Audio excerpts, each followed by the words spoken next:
Yo,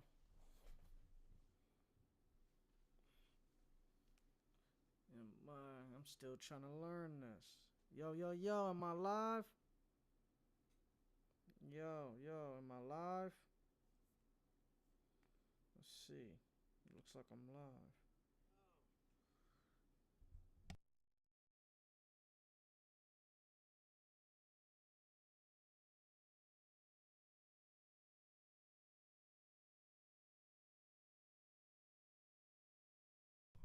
Yeah, that's what I'm talking about, man. We live, man. I thought I did something wrong. I'm new to the game. I'm new to this game. I'm trying to have ChatGPT hook me up. You know what I'm saying?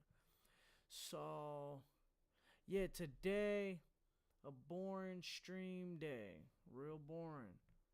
But we're gonna try to make it lit though. We're gonna try to make it lit. So today we about to research Plato, you know, and we about to try to create a presentation of Plato, or at least try to get some of it done for real. And that's the goal. You know what I'm saying? Once again, welcome back to everybody that's watching today. You know, about to create this presentation. Probably sit back for like a quick hour, do some research. You know what I'm saying? I don't know. Usually I do a lot of warm ups too. I want to low key warm up while drinking my coffee. We could watch this debate. Dave Smith versus Tim Pool. We could get into that. Or we could finish watching that other video, that Andrew Wilson video. We could just try to watch that for real. But I don't know, bro. Let's see what's popping. We can get things going, man, and see what's up. I did want to kind of just research, but I just woke up, so I'm kind of tired. I'm trying to get some coffee in me before we start going crazy. Oh, I like this guy. Hold on, this guy, he might have some videos on Plato low key. This guy's serious, bro. Yeah, he has a whole Plato A Socratic method. I was watching some of his stuff. Maybe we should just get into that instead of just sitting here watching a debate. We was watching a debate yesterday. I mean, he has a Republic, Plato. Cause I got a Stanford University of encyclopedia. I just wanted to read on Speechify too. You know what I'm saying? So something we gonna do. This is quick videos. That's crazy. My video is popping up right now. Oh, Plato's Symposium. I like this dude. Should we watch a lecture? He has like a few of these too. Oh, bro, I think we. Oh man, should we watch this guy while we warm up? Cause I'm trying to be on stream for a couple hours for real, but I just want to warm up, and then we can start, getting into this Stanford's encyclopedia. Maybe I should rock with this guy, man, cause I really roll with this dude, man. His stuff, he breaks down Plato and he breaks down Nietzsche to the highest degrees, bro. We could probably just roll with this cat. Why does it look like this? How do I make it full screen? Oh, it's looking weird, bro.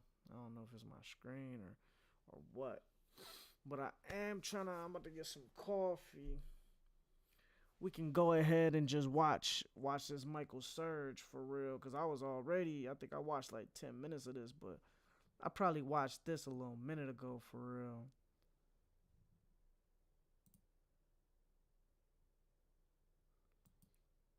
Mm, to pursue love yearning.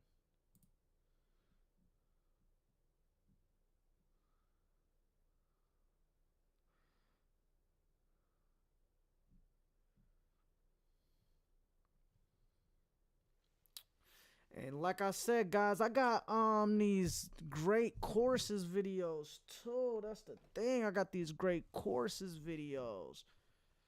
You know, this is the guidebook, but I actually have the DVDs, but I'm trying to figure out a way to watch those. It's on my PlayStation, so maybe somebody can go ahead and tell me how to stream my PlayStation and reflect it off my PC. There's it got to be a way, you know what I'm saying?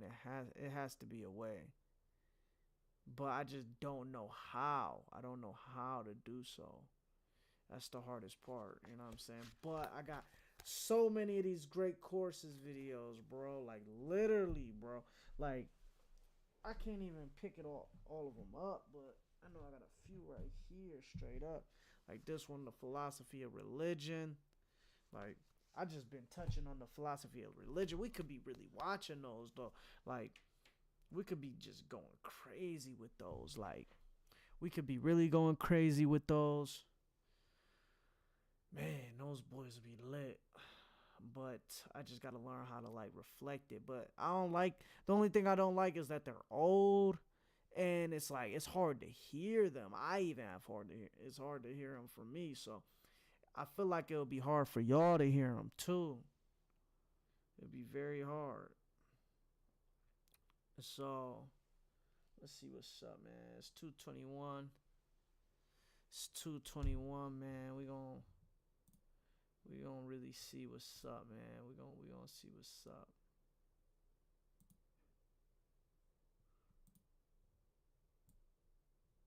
We gonna see what's up. Get things popping, man. We gonna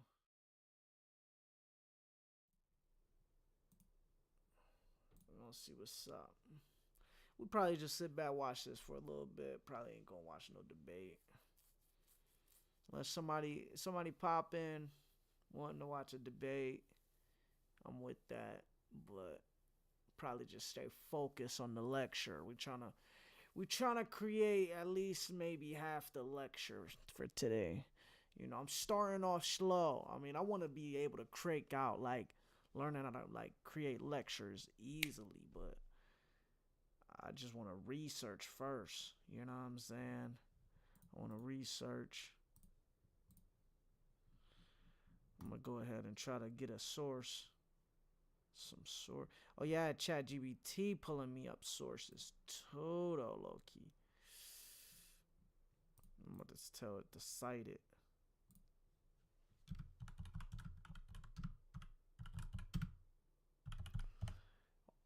I always strive to cite. Sometimes I mess up too, but that's what you gotta do, man. Hold on, I'm about to go ahead and get some coffee real quick.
Chat, can you hear that?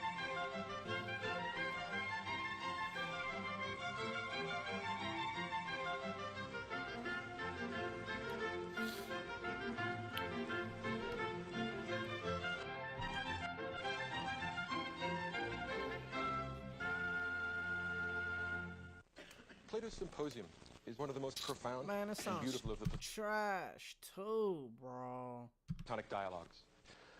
Of all the dialogues in the Platonic corpus, it's the one that is probably the most poetic, and at the same time, it contains within it a treatment of reality, knowledge, virtue, the soul, freedom, slavery, good, evil, a remarkable concordance of important Platonic themes come together in the Symposium.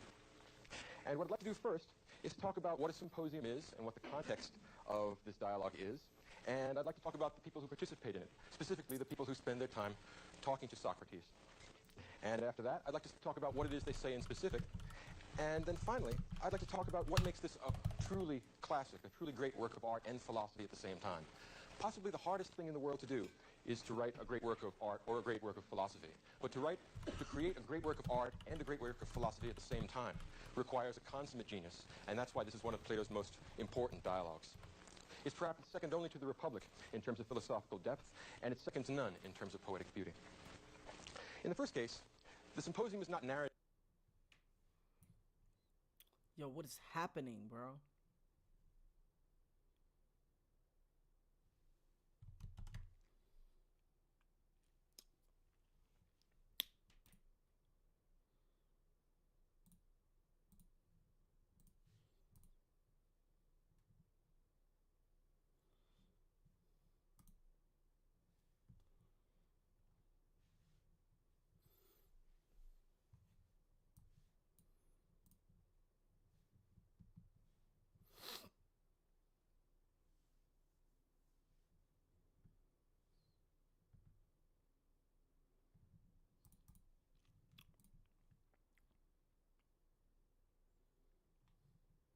So, since Aristophanes isn't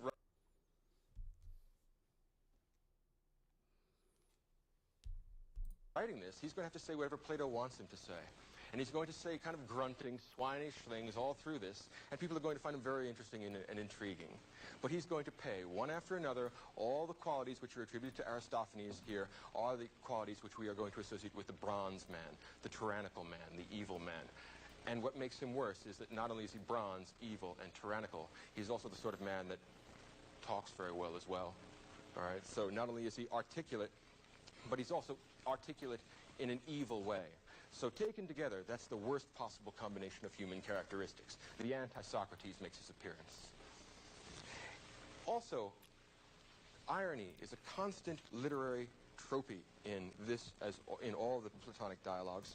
And one of the great ironies of this piece of work is that the comedian is going to provide us with comic relief. The comedian turns out to be the clown, and we're going to make fun of him all through this. So this is going to be, at the same time, hilarious comedy and also high art, and also among the greatest works of Greek philosophy. An amazing intellectual achievement. Now, let's go to our other guests. We have a couple of other important ones. We have one named Eryximachus. Eryximachus is a doctor, and as soon as you hear the word doctor in any of the Platonic dialogues, always freeze, right? Because doctoring and medicine are big metaphors in the Republic, and they are central metaphors in all of Platonic thinking. As soon as you hear the word doctor, you should think, is he a doctor of the body or a doctor of the soul? Well, it turns out in this case, Eryximachus is a regular old doctor. He's a doctor of the body. When you get hurt, when your arm gets broken, he fixes you. If you get a disease, he cures you. He takes care of bodies. If you remember from the Republic, Socrates is the doctor of souls. Socrates is the man who diagnoses soul sickness, prescribes remedies for the sicknesses of the soul. Well, the tension, the conflict, and the resolution of such conflicts between body and soul is in some respect the main theme of the Symposium. And we are going to find a transition from the man who's merely a doctor of bodies to a man who is a doctor of souls. From a concern with the welfare of the body to a concern with the welfare of the soul. From a concern with pleasures of this world to pleasures of the higher, superior world. From concerns about the cave and its shadows to concerns about ultimate reality. An amazing intellectual achievement. Beyond Eryximachus and Aristophanes and Agathon, we are also going to have a number of other interlocutors, most of whom are given the chance to give a speech, and all these speeches lead up to Socrates. Socrates' speech is going to be, in some respects, the high point of this dialogue, and his praise of love will be the true praise of love, which will show all these earlier attempts at rhetoric to be inferior, to be not based upon true knowledge and true understanding. And although that would seem like a logical way of concluding this dialogue, it doesn't end there, because we're going to go for a complete comic resolution of all these tensions. At the end of the dialogue, Alcibiades, perhaps the greatest of the bad Greeks, makes an appearance, and he's stone drunk. He's howling drunk when he arrives, and he introduces his typical decorum to the party. As a result, we move from sobriety to intoxication. We move from philosophy to hedonism. We move down the divided line that Socrates has been so laborious trying to bring us up. So Alcibiades will come in at the end of it, and if you know Thucydides' Peloponnesian Wars, Alcibiades is one of the most important of the democratic Greek politicians. Alcibiades has everything in the world going for him. He is rich. He is handsome. He is intelligent. He is articulate. The only drawback is that he is bad. He is very, very bad. He is a lover of pleasure. He is a lover of honors. He is a lover of anything except the things that Socrates thinks he ought to love, which is knowledge, wisdom, and virtue. He is a particular friend of Socrates, and he has a great deal to say about Socrates. He is going to be the only one who does not give a speech about the nature of love. He will give us a speech about the nature of Socrates. And his speech in praise of Socrates will resolve and connect many of the philosophical themes that are proposed in the Republic and are continued in the Symposium. Parenthetically, before I go on to the actual plot of the discipline, or plot of the dialogue, all of the Platonic dialogues fit together. They mesh together like parts of a jigsaw puzzle. They do not exist by themselves the way a particular piece of music from, say, Beethoven will. All of these connect to each other. The metaphors that are established in the Republic, like the myth of the cave or the gold, silver, and bronze in your soul, will be recapitulated and reviewed in great dialogues like the Symposium, and all of them presuppose each other. They form a kind of circle, a kind of ring, in which one idea is connected to the other, and together they form an entire comprehension, an entire assessment of the human condition. So make no mistake, when I come and do this Symposium, I'm really doing Platonic ideas just in this particular instantiation, and they're really going to have everything to do with what you heard last time when we reviewed the Republic. So let's think about the actual plot. They're all getting together at Agathon's house, and Socrates has been going there, but all of a sudden on the way, he falls into a fit of abstraction. He starts to think, and the problem with Socrates, he thinks a little too much. It's not normal, it's not healthy. And he's just sitting there in rapt attention, like this. His friend decides to go on without him. It's very hard to drag Socrates in like this. As a consequence, he's late for the party. When the other members of the party arrive at the Symposium, one of them says, well, what kind of a party are we going to have tonight, gentlemen? Remember what last night's party was like? And most of them say no, right? Because they've been drinking excessively at that point, so none of them remember what last night's party is like. And one of them says, are you sure you want to drink heavily tonight? I'm really still hungover from yesterday. And all of them say, you know, I also am hungover from yesterday, and I'll tell you, I just can't keep the pace up that we're living. We're drinking heavily. We really are having a very good time. We're pursuing pleasure with a kind of frenzied abandon because we know no other good. So they decide, not because they're drawn to the good, not because they're drawn to moderation, but because it's just too hard on the body and mind, or the body and the mental faculties, that they're going to have a sober evening. Now, the irony here, of course, is that later on in the evening, they're all going to get drunk, because they haven't got the willpower, they haven't got the philosophical knowledge, they haven't got the healthiness of the soul which allows them to achieve the Platonic virtues. But they're trying their best. They say, at least, while our bodies won't put up with it, we'll try and stay sober for a while. In particular, Eryximachus, our doctor, he says, gentlemen, I'd like to point out to you, now that we've decided to have a sober evening, that overindulgence in alcohol is a very bad thing for the human body. Note the emphasis on the human body. It's a very bad thing for the human body. And he says furthermore that I can never be part of any intent to consume excessive amounts of alcohol, particularly when I'm still hungover from last night. Right? Constant juxtaposition of low comedy and high philosophical thought is what makes this one of the great works of art in the Western tradition. Well, they sit down, and Socrates eventually arrives, after the dinner has already been served, the symbolic import being that Socrates is not terribly concerned with food or drink. He's concerned with taking care of his soul, which is why he stayed where he was, thinking about things until he continued and completed the thought that he had. Socrates' soul comes first. All the rest of these guys, they get together, and body comes first. They eat, they drink, they sit down, and they decide that they're going to have a sober evening because they have no choice. Their bodies won't hold up to it. As soon as they decide to have a sober evening, they also decide to get rid of the flute girl. The flute girl is a hired prostitute. But since their sex lives are as scandalous as their, as their consumption of alcohol, they've decided that, look, they have to moderate themselves a little bit out of physical necessity rather than out of philosophical obligation. We're going to get rid of alcohol for the time being. We're going to get rid of sex for the time being, and we're going to move into the realm of pure discussion. And what they decide to do is hold a discussion on love. What they propose to do is all sitting around this table, drinking a little bit of wine for the sake of refreshment, not, of course, to get drunk. They're going to discuss love, and they're going to try and discern what love is. What love is. As a philosopher, you have to question every single idea that comes to mind, every idea that is presented. What is love? What is justice? What is Christ? What is Hinduism? What is Buddhism? Every idea ever created as a philosopher, you start with asking the correct questions. That's why Plato is a legend, because Plato Socrates. Plato was writing about his mentor Socrates most of the time. So, well, by the stuff that I read. So Socrates always asked the questions of, oh, what is love? What is justice? What are these things that you're talking about? Because he wanted to get the semantics correct, the meaning of words correct. He wanted to understand the other person's viewpoint to the highest degree. You know what I'm saying? Because a lot of the times you be in arguments with people and it ends up turning into like a true argument because you guys like don't have the semantics correct. You're thinking this person means this word and this other person means this word. So the philosophical question is, what definition should we use in which context? How you find out about love, what properties love has, and why we ought to be concerned with love. Why is love an important element in human life? And so they agree that they're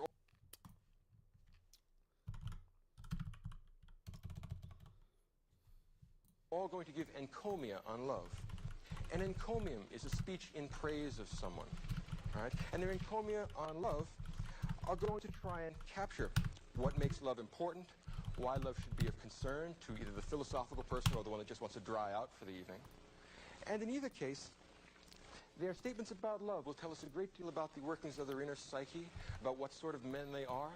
You can almost say that you can find out about a person by the sort of things that they love and the sort of love that they have, and that tells you all you need to know about the... I also loved how he said, what properties does love have?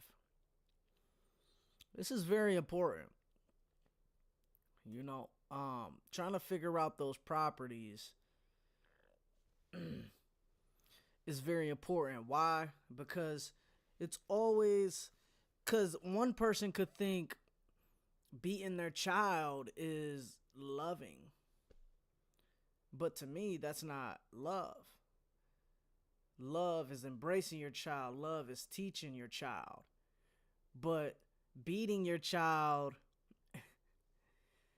and teaching your child have two different metaphysical properties. There's two psychological / philosophical ideas that's going through both of their heads if you like sit there and compare both of those people, right? So we have to ask the question, what is love and what properties are within love itself? inner workings of the soul, and of course this transition from their body to their soul to find out what the real marrow of them is the essence of Platonism and what the Platonic dialogues are all about. They're all concerned with soul rather than body. There are 7 speeches. Socrates bats cleanup. He comes in 6th. And then at the end we'll get Alcibiades. The first speech is by Phaedrus. Now Phaedrus is a handsome, intelligent, articulate young man, and he gives a very, what we might call a silver-souled interpretation of love.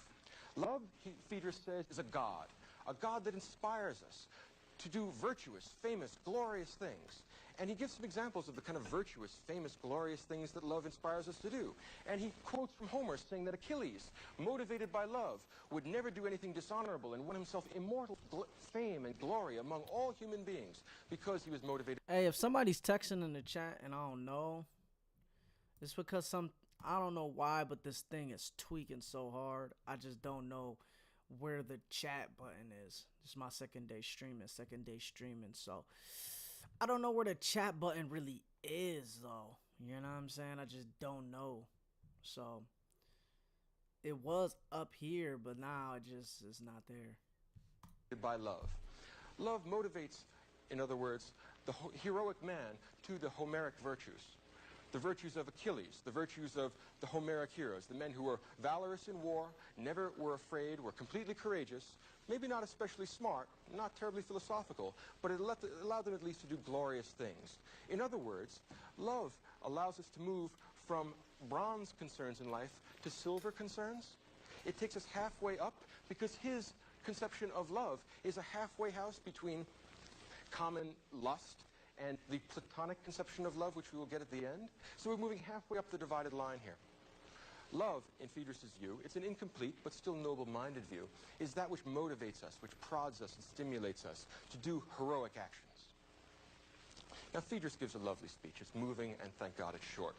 He runs right through it, tells us that love makes us do wonderful things, and everyone's very pleased with the young man. He's acquitted himself quite well. Obviously, talking with Socrates, as he does in the other dialogue called the Phaedrus, has done him some good. He may not know everything, but at least he can talk. All right. Phaedrus finishes his speech, and the next speech is by another man named Pausanias. And Pausanias gives a very fine speech which improves on the speech of Phaedrus. It's worth noting here that each one of these speeches improves or falls back from the earlier speech.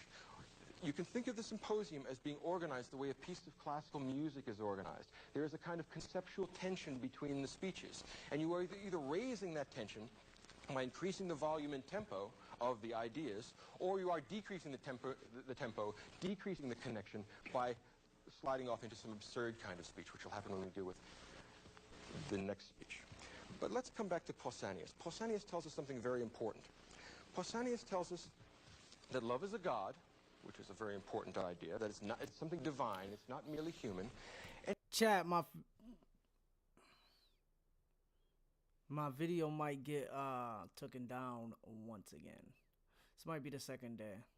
I don't even care, bro. I don't know how people be streaming stuff then, bro.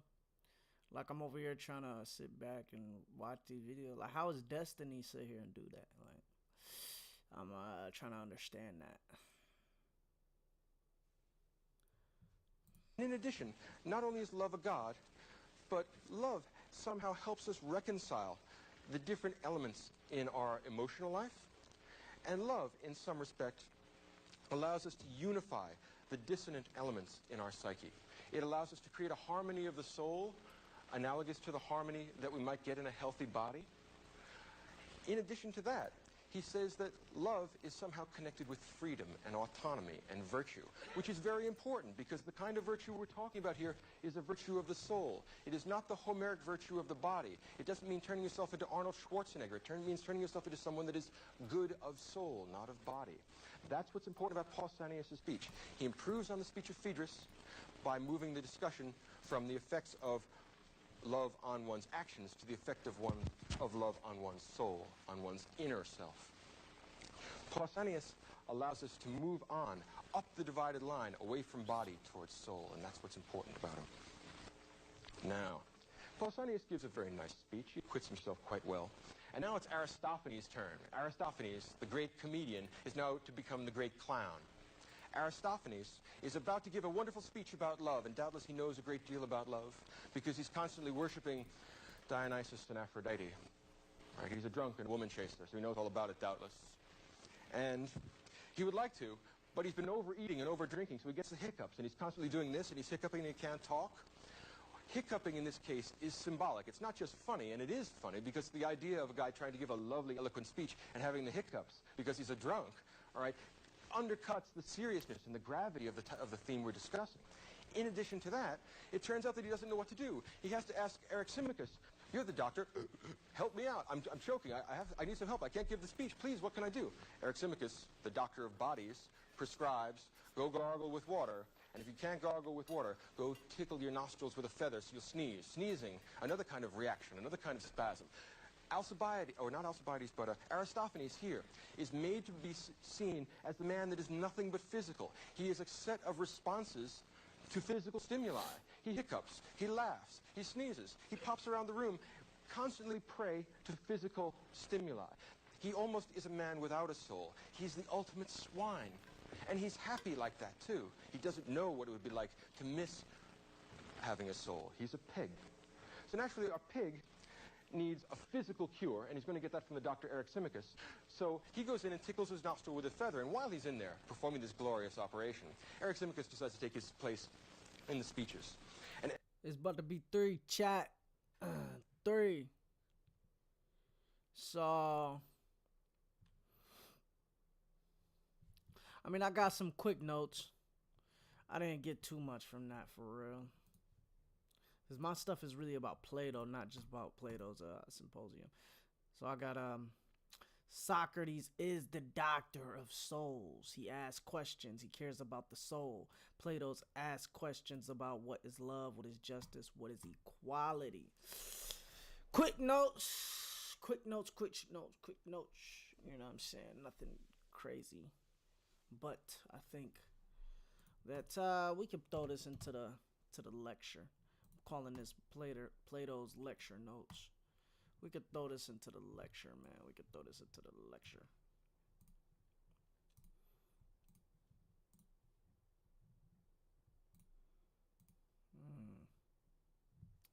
I'm trying to figure out. I had a few other ones. I mean, I have a few sources too.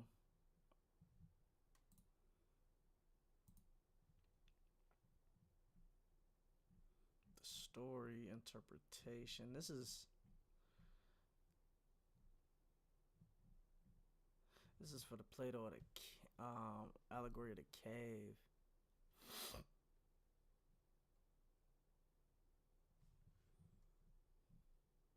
Well, I can make a whole slide. Like, I think I need to make a whole slide of the allegory of the cave.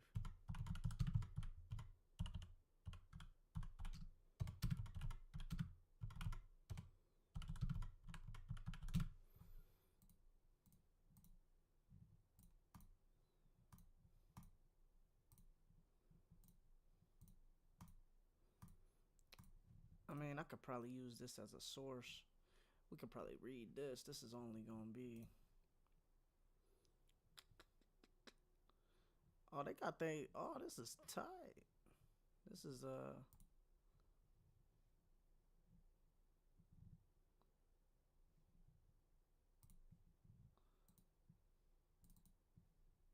Plato, 428.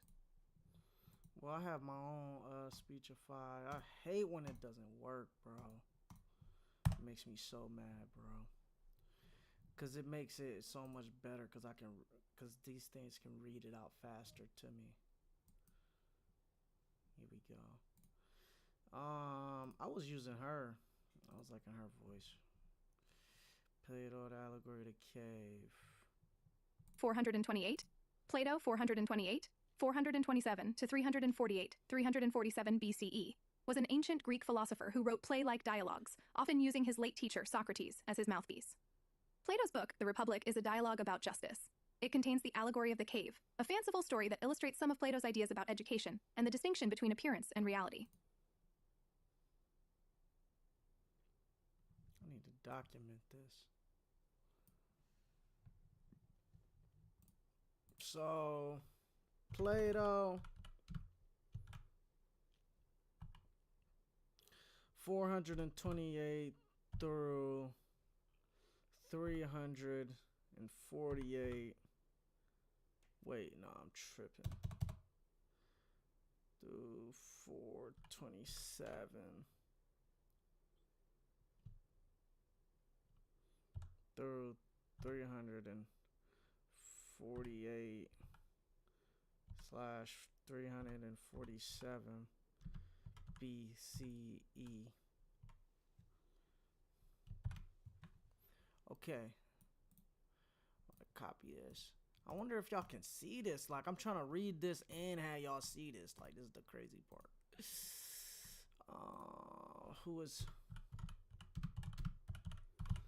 I have to keep switching screens. Like, my screen is, like, mad small. Like, unless... I probably just thug it out like this for real.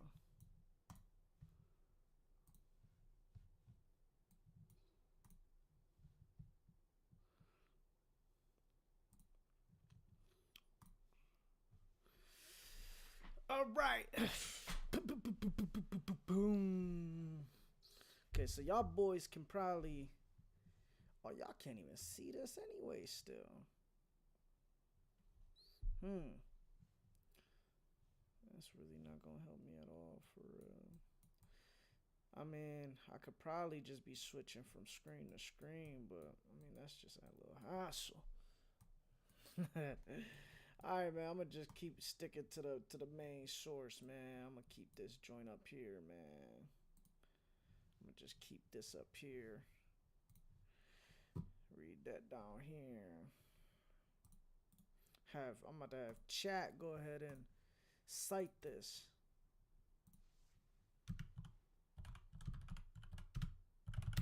Cite this APA.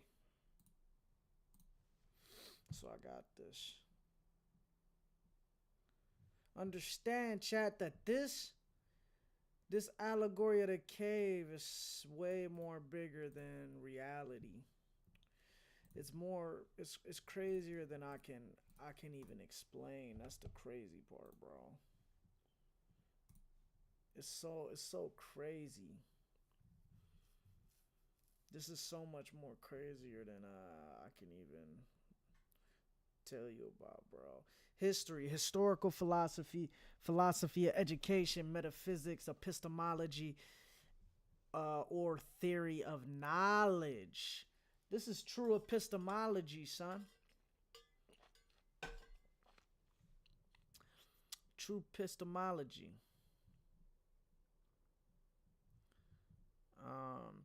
An image of a prisoner looking at shadows in a cave. See, this guy is thinking that this is the reality, but he's falsely mistaken. This is not the reality. He just thinks it's the reality. In Republic Book 7, Socrates 1. The story. In Republic Book 7, Socrates is talking with Plato's brother Glaucon. Socrates asks Glaucon to imagine a group of people held captive in a cave since childhood, chained so that they can't move their heads and can only see the cave wall in front of them. A fire blazes behind them, and puppeteers on a platform cast shadows on the cave wall. The prisoners spend their time discussing these shadows and the echoes they hear, which they assume are noises made by the shadows. This is the only reality they know. One day, a prisoner is released and made to walk out of the cave. The ascent is arduous. The light from the fire and then from the mouth of the cave hurts his eyes. It intensifies until he steps outside into the blinding sunlight. As his eyes adjust, the freed prisoner is gradually able to see the things around him. Only shadows at first, then ordinary objects such as trees and rocks. The last thing he's able to see clearly is the sun because it's the brightest. Now that the freed prisoner is outside, he wouldn't return to captivity in the cave for anything. But he pities those still trapped there, so he decides to help them escape. Unfortunately, this story doesn't have a happy ending. When he returns to the cave, the prisoners find his testimony unbelievable. Worse, his eyes aren't used to the darkness, so he can't see the shadows as well as he could before. In time, his eyes would adjust, and he'd understand the shadows better than any of the prisoners, since he'd seen the real things that caused the shadows. Still, in the prisoner's eyes, he's a fool. If he tried to release them, they'd kill him for his effort. If he tried to release them, they'll kill him for his efforts. So imagine a person who's mentally enslaved. This guy is so mentally enslaved that he believes that the good guy is really the bad guy. The good guy is really the guy who's trying to help him out and be like, yo, I know the truth. I know the knowledge. And the guy's looking at him like, nah, bro, like, you're really weird, bro. You're really a devil worshiper, or you're Satan, you're Hitler. Like, they'll start calling you out your name because they really have no arguments. That's the thing. When you really break niggas out the matrix, or break niggas out of the way they think, a lot of the times niggas start hitting you with ad hominem attacks. What is an ad hominem attack? An ad hominem attack is that they attack your character instead of attacking the argument with logical reasoning. A lot of the times that's what niggas do.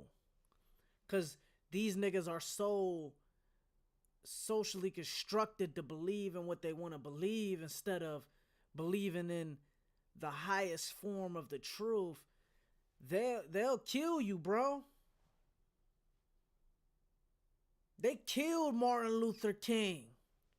They killed Malcolm X. They killed Tupac Shakur. They killed Charlie Kirk. Every great mind tried to break niggas out the matrix, and niggas tried to kill them. That's what Plato is talking about in this story, son. That's what I'm trying to break down to y'all niggas.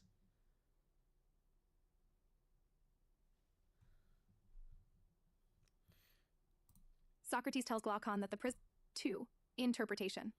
Socrates tells Glaucon that the prisoners are like us. Most of us are ignorant. The journey out of the cave represents our journey from ignorance toward knowledge of what's most real.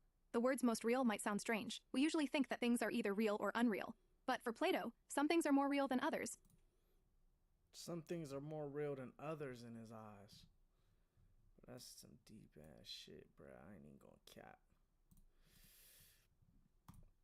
I wonder, can I put some of this shit in here?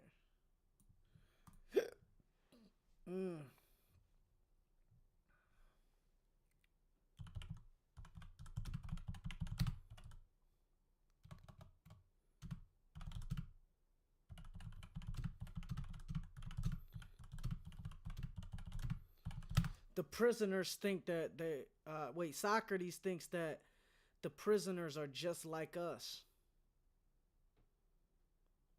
Most of us are ignorant.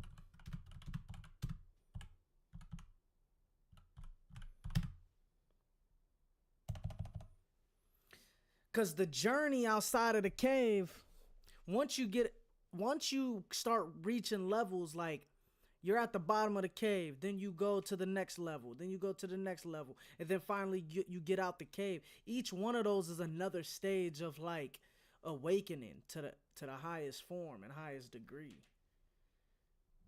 That's what niggas don't really understand. Each time you make it to a new level, you have to reset your brain. You gotta reset the way you think. I had to reset the way I think so many times, nigga. That's why I'm going from Christianity when I'm a kid. Then I went spiritual. Then I went to Islam. Then I came back to Christianity because I'm like, oh, I just interpret it like this. I don't interpret it like y'all niggas. You know what I'm saying? And my interpretation could be wrong. But at least I went through the stages now, and I actually have stronger arguments to why I believe in what I believe.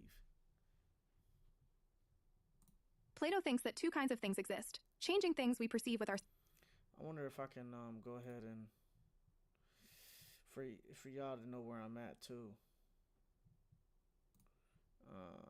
Text highlighted. I'm going to see if this text highlight. Our senses. Plato thinks that two kinds of things exist. Changing things we perceive with our senses, that is physical objects, and unchanging forms we only see intellectually. Physical objects are imperfect imitations of the forms, like shadows. They derive their existence from the forms, and so the forms, for Plato, are more real than the objects. So the physical items are less real to Plato than the spiritual metaphysical realm. Let me type that in.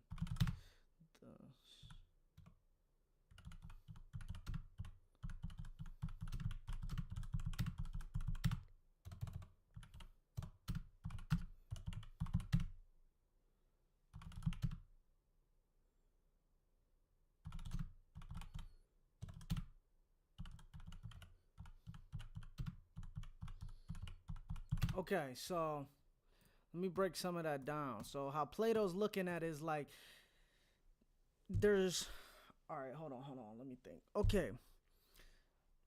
For example,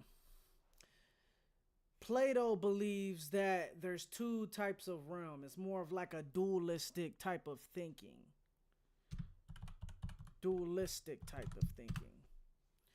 So he believes that there's the physical realm. The physical realm will be like our hands, my lips, my body, my physical body, this phone, this book. These are all things that are physical. They're materialistic. But there's also another realm which is spiritual, as in ethics, love, justice,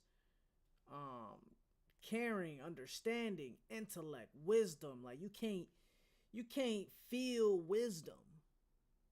You can't feel thoughts. You can't physically test them empirically. Like, so how Plato's looking at it is that the physical realm is lower than the metaphysical realm. There's a physical realm which is lower, and then the metaphysical realm is higher. Objects.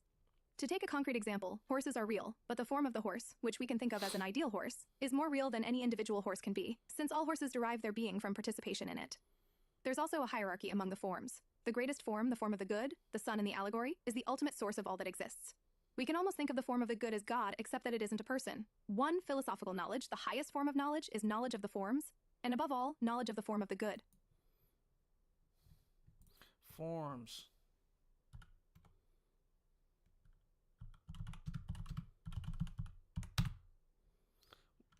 He talks about forms. So there's a hierarchy of forms. There's lower forms, and then there's higher forms. Right? The highest form is like what Jesus does. You know, he gives to the highest degree. He teaches, he heals the blind. You know what I'm saying? But the lowest form will be smaller, guess forms of it. You know what I'm saying? Like, Good. The allegory tells us that education of the most noble sort, philosophical education, is a painful process for the few who can achieve it, at least in its early stages. For most people, philosophical knowledge will be out of reach. The masses don't know their own ignorance and resent those who try to enlighten them. Undoubtedly, when Plato made Socrates say that some prisoners would even want to kill the freed companion trying to liberate them, he had in mind Socrates himself. Socrates was famous in the Greek city-state of Athens for asking supposedly knowledgeable citizens hard questions about things like knowledge and holiness. These interrogations often exposed his interlocutors as being less knowledgeable than they claimed to be, and made Socrates some enemies. In 399 BCE, Athens executed Socrates by forcing him to drink hemlock, a poison, after a jury convicted him of corrupting the youth and failing to respect the gods. Socrates insisted on his innocence but accepted his fate. Athens was a democracy at the time of Socrates' execution, and Plato thought that this tragic episode highlights the problem with democracy. The majority can't be entrusted with power.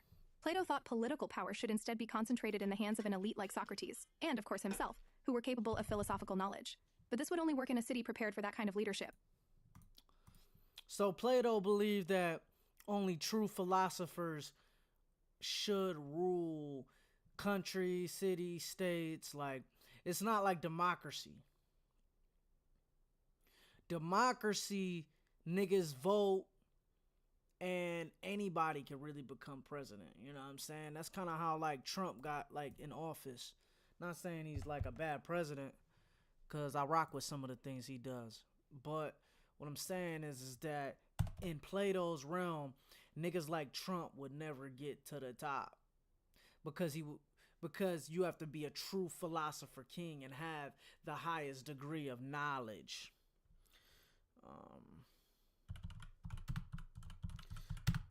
Plato believed that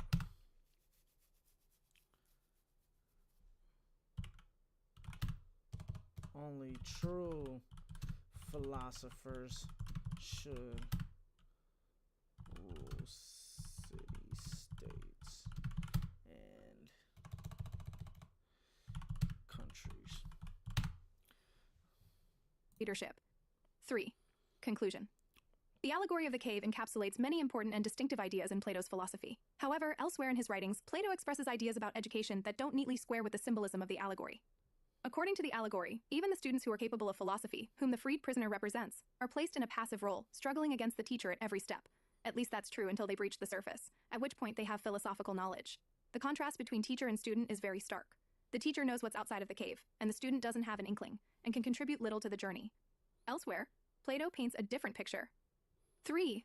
In some of his dialogues, Socrates claims not to know the answers to the questions he's asking, and he views philosophical investigation as a cooperative exercise with his students. He's open to the idea that his students might provide objections to his ideas, or raise ideas he hasn't considered. Maybe this cooperative model is a better way to think about education. That was a nice ass. What? I could download this? Fucking awesome. I'm downloading this. Hell yeah. Free download. I wish I kind of already downloaded that instead of reading it on there. I tend to always download stuff and put it in my Speechify because I know I'm going to come back to it later. This paper is nice because usually I like to come back to it because I can highlight stuff. You know what I'm saying? So, what is this? This video. That's tight. All right. What is it? 3? All right, coach. I mean, we did good with this breaking down the allegory of the cave. I don't know if y'all trying to really get sweaty with this encyclopedia. I don't know if y'all really trying to read encyclopedias, bro. Nigga, I was like getting into some of this shit's an hour long. Stanford Encyclopedia of Philosophy. That's usually where I get my sources from, bro. That's usually where I get my sources. Usually get my sources from here.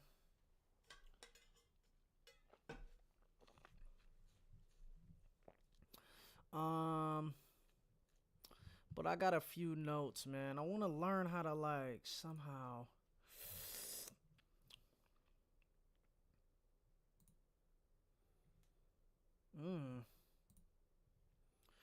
Damn, bro. It's like I can't. I mean, this shit's kind of small. Oh, y'all boys can't even see my whole screen anyway. I keep forgetting that y'all can't see my full screen. Like, all right, man. I gotta go AFK for a sec. I gotta go use the bathroom, man. I'll probably use it for 15, 20 minutes. Come back to the stream, man. So maybe we can get into reading this and then keep striving. We just taking notes, man, for the whole lecture, and then we gonna create the lecture. We could probably crank that out in like an hour, but gotta get sweaty. So I'll be right back.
318. We back at it. Trying to get these notes. Really ain't got nothing to do today. Be on stream for a little sec. Nigga might get fucking my video taken down from that other bullshit, but damn, I can't even watch lectures on here, boy.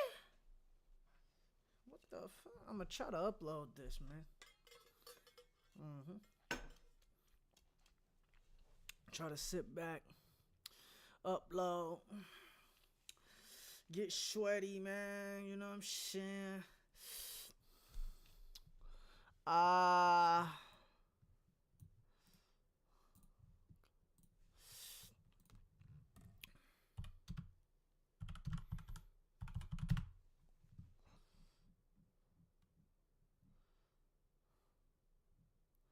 Let me see, man.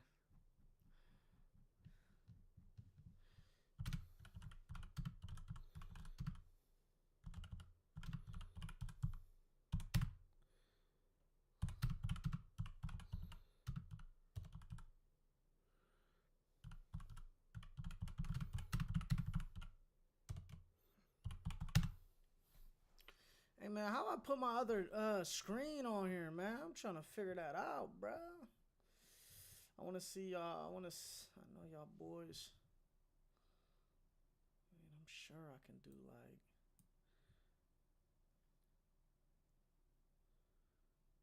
I'm trying to figure that out. Low key.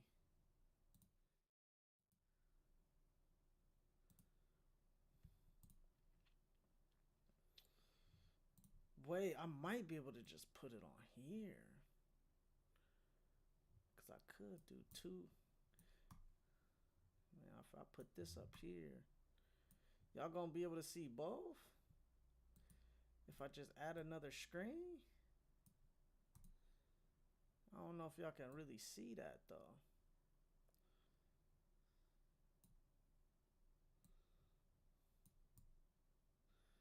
I don't know if y'all gonna be able to truly see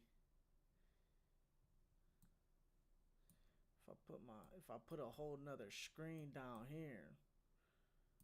You know what I'm saying? Like, I mean, that's one screen. I mean, I know it's already hard. Because if I make it smaller, it's like, dang, like my face don't really got to be in it. I kind of wanted to see the other stuff that I do, like on my other screen. So hold on, I might be able to go to scene 1, add a Windows 2, yeah. Oh shit. Remove that. Add Windows capture. And then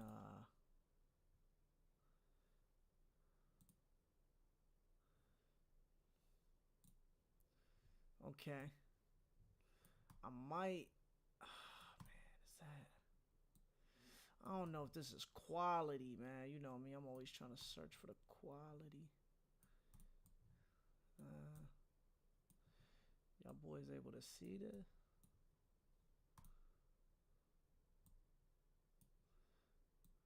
I wonder if y'all able to see this to the highest degree though.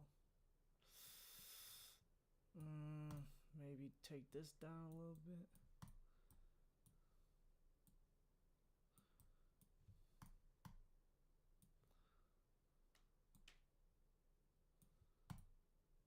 I don't know if that's gonna be like looking good though. I'm gonna have to look at it on my phone real quick before we start up. Cause if I do, I don't know. That's kind of hard to see. Yeah, it's hard to see on my phone. I know that. Like something like that I was thinking about, but I don't even think that's worth it, bro. I ain't even gonna lie. I gotta learn how to like somehow get it like them to be the same, like.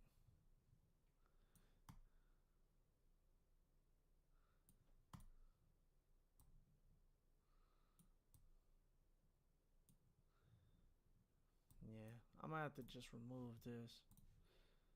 Yeah, oh no! That's not what I meant to do.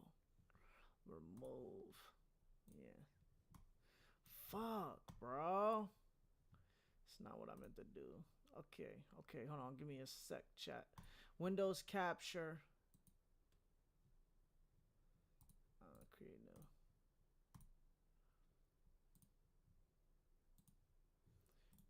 Yeah, but. Oh, man. Right. Might be going out sad, bro. Because I don't know.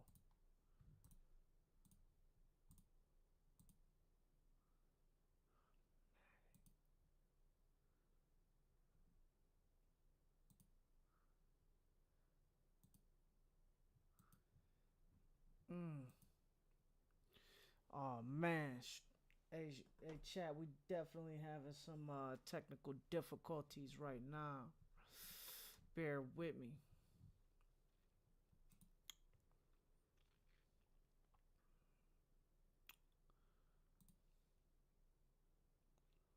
Okay, so, but this is the thing though. I'm trying to figure out how to. Oh yeah, I know how to do it. I know how to do it. So, okay. So, I need to go to scene.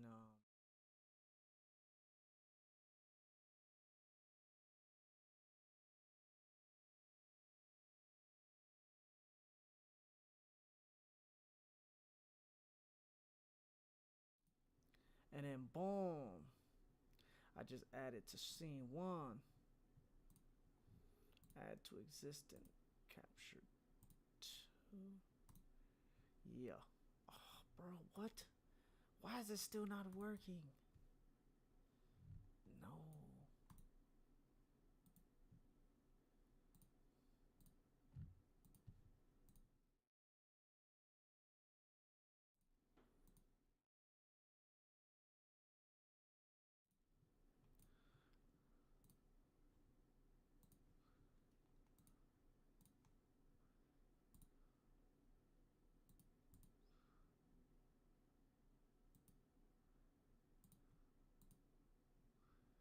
Chat, we might have to just thug it out like this, to be honest. I'm not no expert. I was trying to make it to where my face was able to be like right there on there. But somehow it's not letting me do so. Technical difficulties, man. Technical difficulties.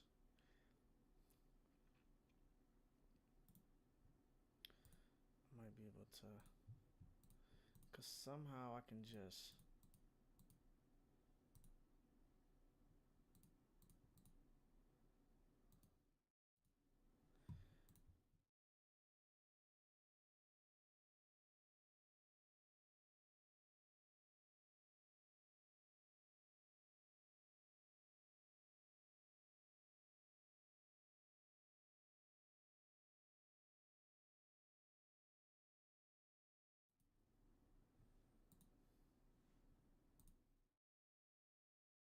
Mm,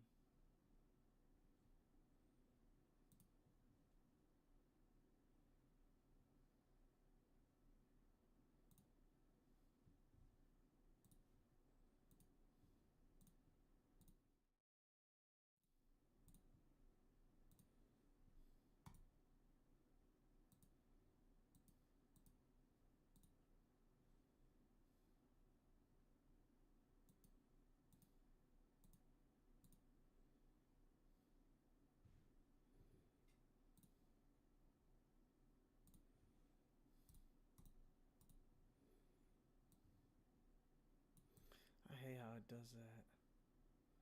But we might have to just make it work. We might just have to make it work. Cause I swear to God, I thought that it would be working like that.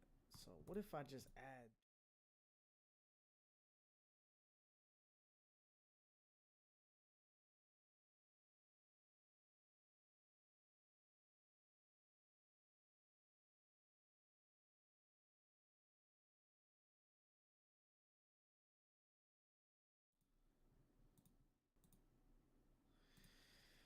All right, chat.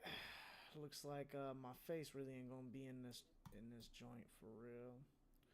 The main purpose is gonna be this, so it doesn't matter as much. Does not matter as much. Don't really matter. We're gonna get it like this. Cause it's gonna block it out. For some reason, I don't know how to make it to where I had it. It's just crazy, crazy, crazy, crazy. I wish I knew I was like the tech guy, but I'm not the tech guy.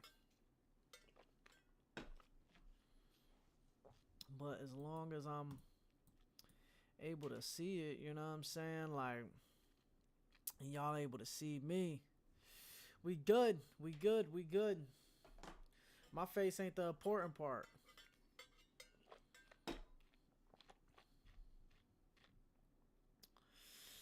All right, so I have ideas for these presentations, man. Gonna try to cook up some of this. We're gonna try to cook up some of this presentation.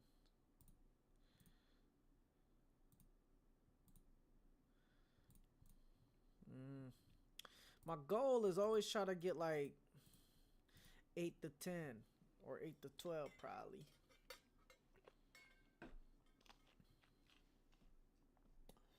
That's really my goal. 8 to 12 slides.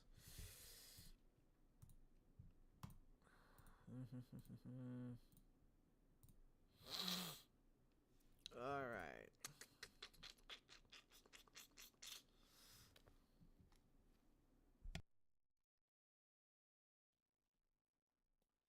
That's really my goal. 8 to 12. So, let's get it going.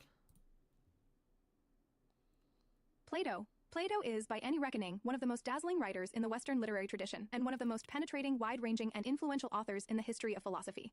An Athenian citizen of high status, he displays in his works his absorption in the political events and intellectual movements of his time. But the questions he raises are so profound, and the strategies he uses for tackling them so richly suggestive and provocative, that educated readers of nearly every period have in some way been influenced by him. And in practically every age, there have been philosophers who count themselves Platonists in some important respects.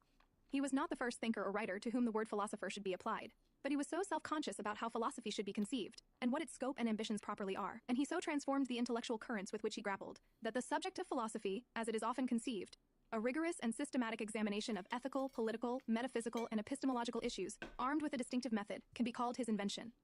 Few other authors in the history of Western philosophy approximate him in depth and range. Perhaps only Aristotle, Aquinas, and Kant would be generally agreed to be of the same rank. So Plato is in the same realm as Aristotle, Aquinas, Kant. You know what I'm saying? Like, these guys are serious. You know what I'm saying? Serious, serious, serious. And guys, I got guys that's on Discord that I know that can help us create these lectures. Or maybe can join the stream one day. You know what I'm saying? Just so we can go ahead and really learn about more stuff. Like, these guys are serious. Like, you know what I'm saying? Serious, serious, serious. So that's the main goal.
I need to talk to some of these guys, man, that's on this Discord, man.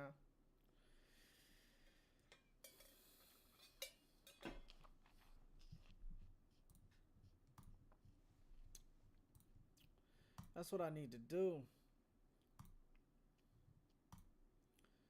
Like I said, they banned me from a Discord yesterday, so I can't just be popping up in the Discord like debating. You know what I'm saying? Like, I can't pop up in no Discords, bro. I'm not getting banned for no more. I literally got banned for my favorite one, bro. Literally, bro. So it's like, I'm really, really trying my hardest, bro, not to go in there debating, bro, unless I ask somebody's permission. Like, it's some BS, low-key, but you gotta respect what people want. Like, we got all of these Discord. Like, bro, I just got a new Discord, bro. Look at all of these motherfucking things, bro. I could be in here getting sweaty, bro. But they won't let me, bro. They won't let me. So, I'm not about to get kicked out, you know. But some of these guys are so cool to the point if I ask these guys, can I debate them or have a conversation with them, they'll be cool. Does objective more? Oh, February 6th? Oh, somebody is over here about to. Today at 5, the resurrection didn't happen. Man, I wish we was able to hop into this Discord, man.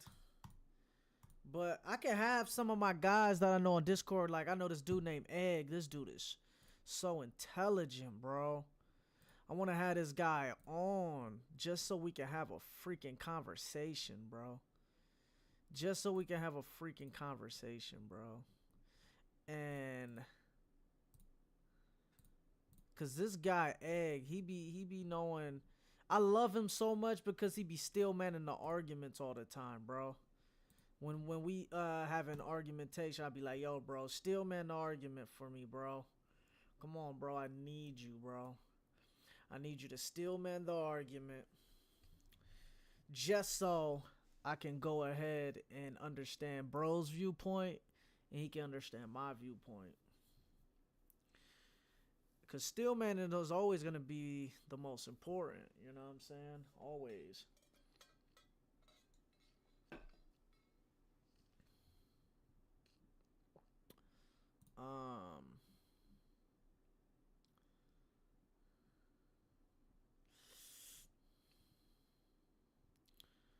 Like, look at all these people in here.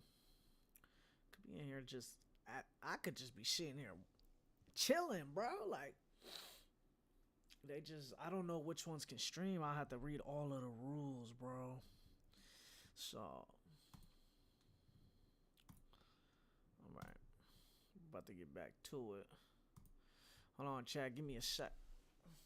Use the bathroom real quick.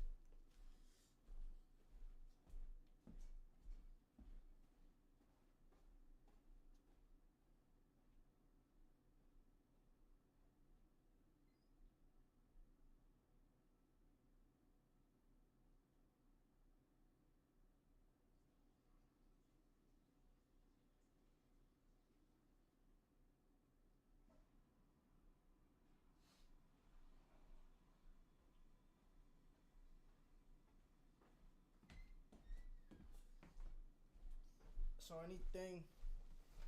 so the goal is anything that catches my eye for real, that is gonna be the stuff that I really grab from this, bro.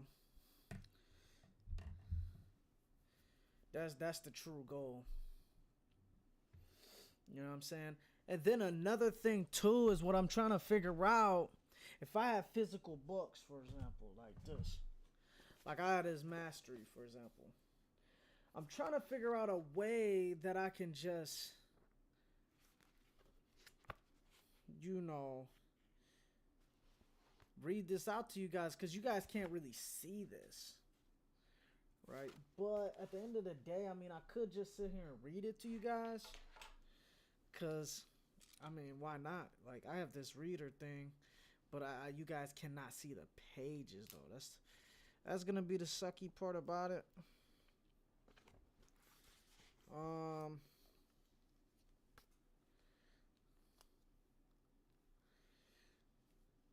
Understand there are several critical reasons why you must follow this step.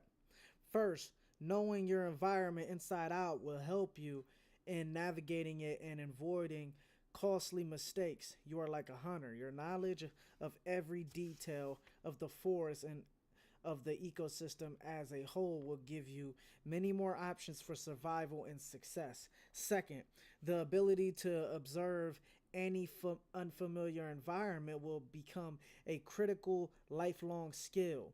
You will develop the habit of stilling your ego and looking outward instead of inward.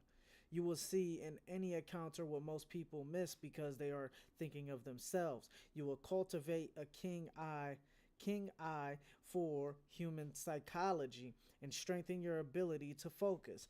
Finally, you will become accustomed to observing first, basing your ideas and theories on what you have seen with your eyes and then analyzing what you find. This will be very important. This will be a very important skill for the next creative phase in life. So this book right here, I'm doing a lecture on. That's why I got it out. And maybe we can get this going next week or a couple days or something, man. How to learn how to master your skill in your art.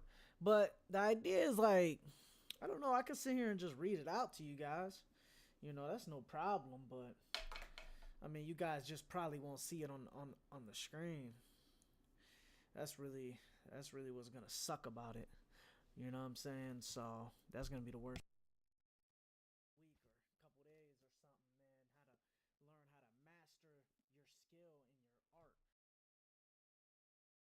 So yeah, man, y'all boys ready to get to this this encyclopedia. We about to try to get some notes from this, and then I mean, this encyclopedia is all we gonna need for this lecture. Ah. Ooh, let me stretch out real quick. It's all the notes we gonna need after this lecture, my boy. You know what I'm saying? Like,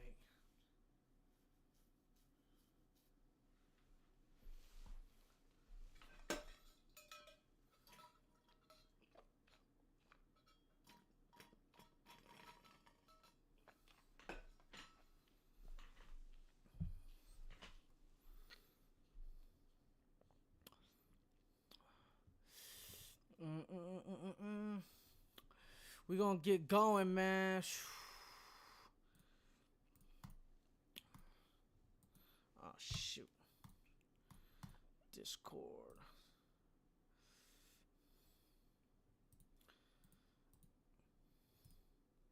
I wanna fucking debate somebody, man.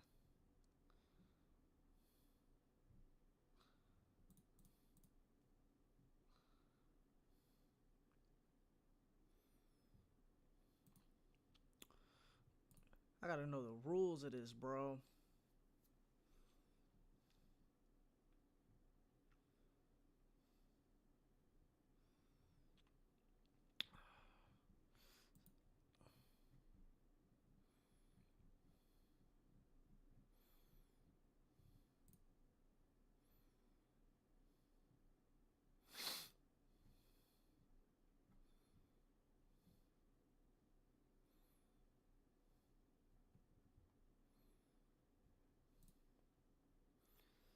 Yeah, yeah, yeah.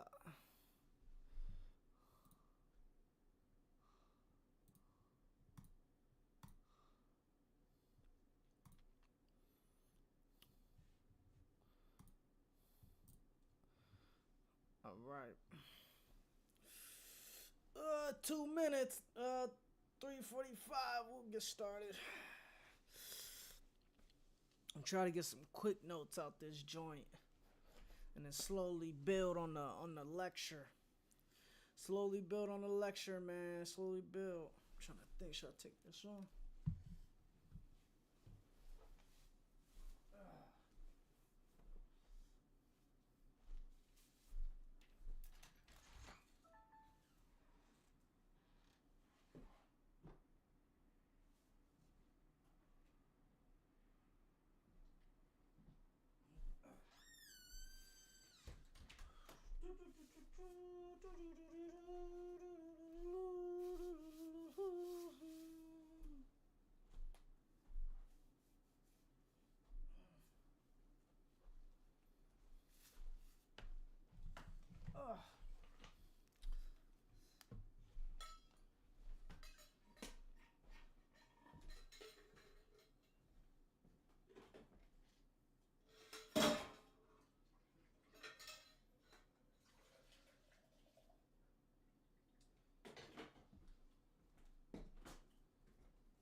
Alright, man. Your boys ready, man? I just got me some quick coffee real quick.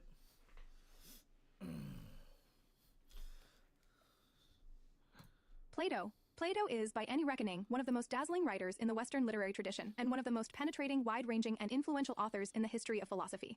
An Athenian citizen of high status, he displays in his works his absorption in the political events and intellectual movements of his time. But the questions he raises are so profound and the strategies he uses for tackling them so richly suggestive and provocative that educated readers of nearly every period have in some way been influenced by him. And in practically every age, there have been philosophers who count themselves Platonists in some important respects.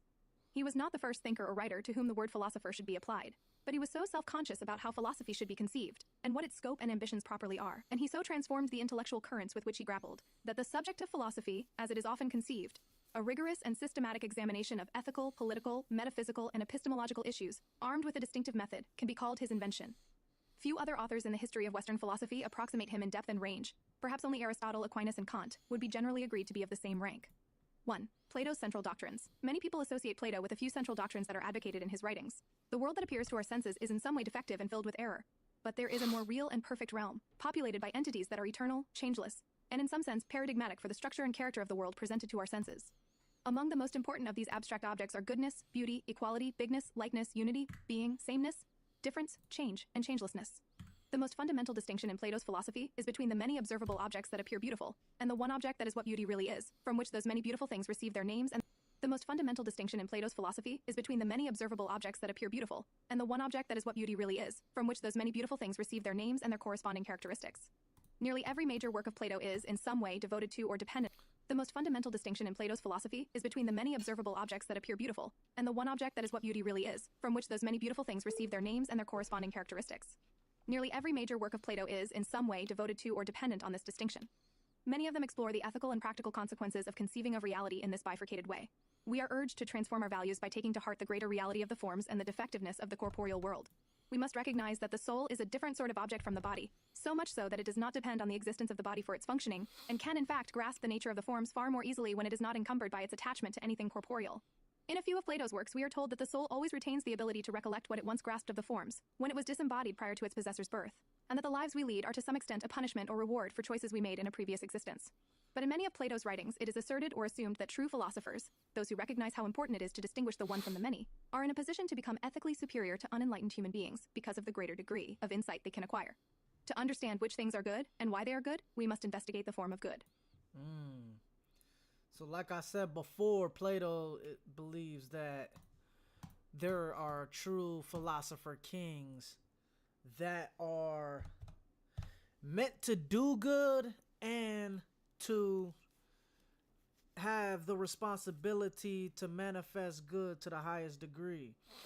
That's why he believed that there should be philosopher kings to rule countries and, states. He was really, really against democracy, guys. It sounds like he's more of like it sounds like he would be more of a monarchist. Somebody can correct me, but that's just from my analysis. You know what I'm saying? 2. Plato's puzzles. Although these propositions are often identified by Plato's readers as forming a large part of the core of his philosophy, many of his greatest admirers and most careful students point out that few, if any, of his writings can accurately be described as mere advocacy of a cut-and-dried group of propositions. Often Plato's works exhibit a certain degree of dissatisfaction and puzzlement with even those doctrines that are being recommended for our consideration. For example, the forms are sometimes described as hypotheses. The form of good in particular is described as something of a mystery whose real nature is elusive and is yet unknown to anyone at all. It's more of like a hypothesis. Wow. This is very, very, very important. I think this is very, very important. It's more of like a hypothesis, guys. You know what I'm saying? He doesn't know the answer yet.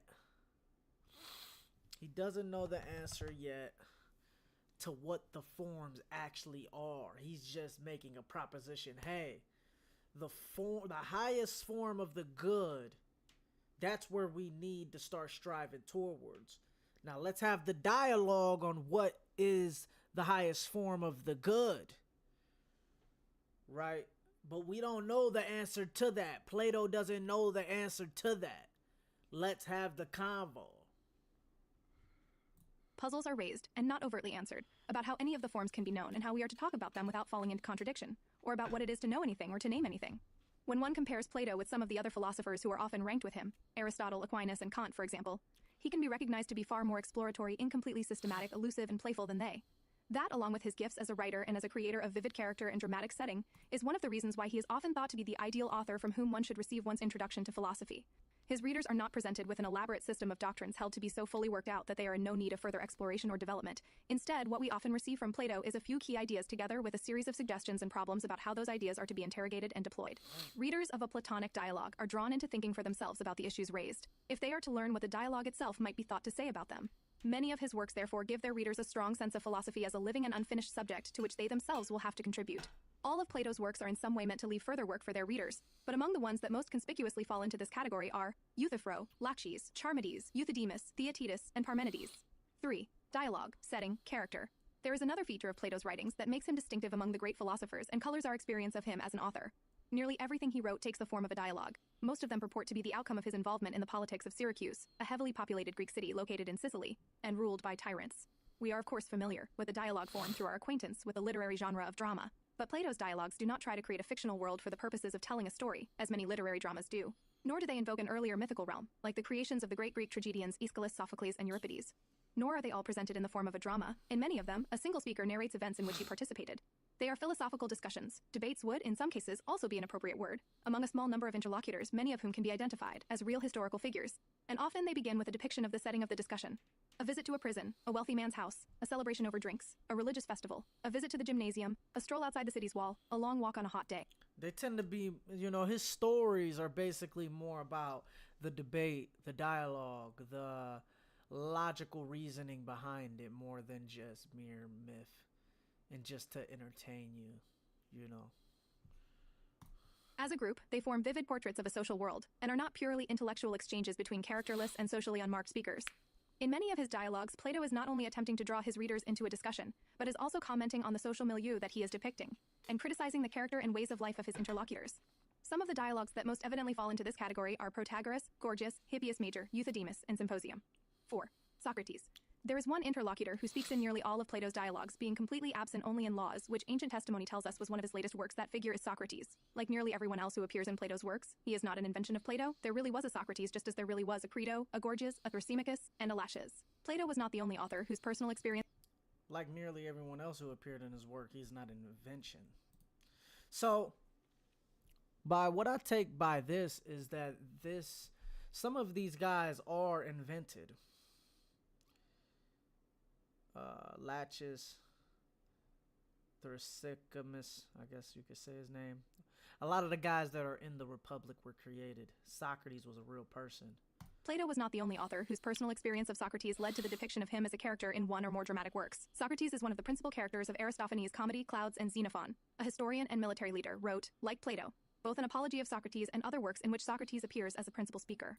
But that's the thing, though. It doesn't matter, though. Like, you know what I'm saying? Like, I was trying to tell one of my bros this. Like, the idea of Socrates existing, it just doesn't really matter. Like, it's good historical evidence, good description. But, like Jesus Christ, for example, like you gotta believe he's either God or you're going to hell. Like it doesn't really matter if Socrates lived or not. You can still get the value from what he taught and using the Socratic method. Jesus Christ, dude, if you don't believe in him, it's like you're going to hell. You know what I'm saying?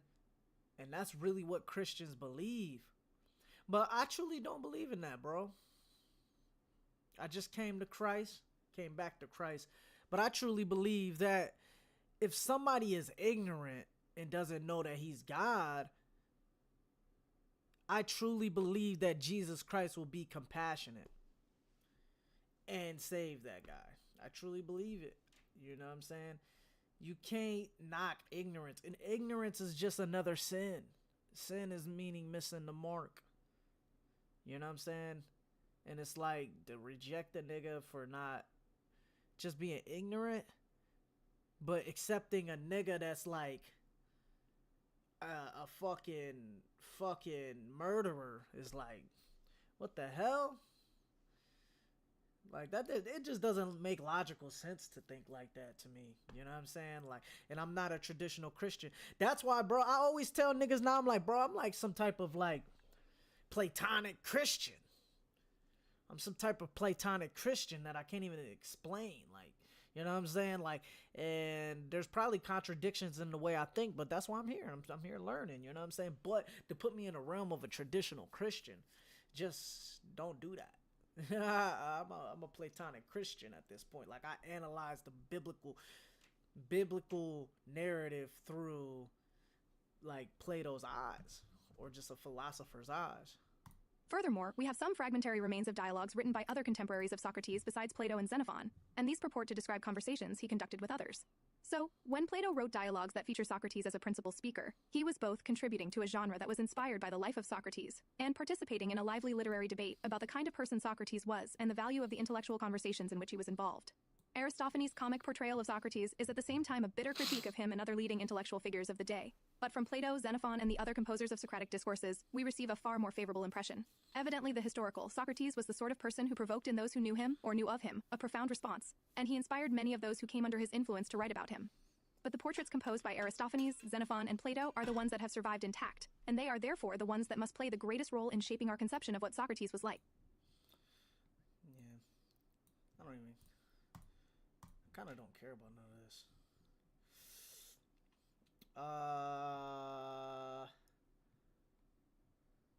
No doubt he in some way borrowed in important ways from Socrates. We may read Plato's Socratic dialogues because we are interested in who Socrates was and what he stood for. But even if we have little or no desire to learn about the historical Socrates, we will want to read Plato because in doing so we are encountering an author of the greatest philosophical significance. No doubt he in some way borrowed in important ways from Socrates, though it is not easy to say where to draw the line between him and his teacher.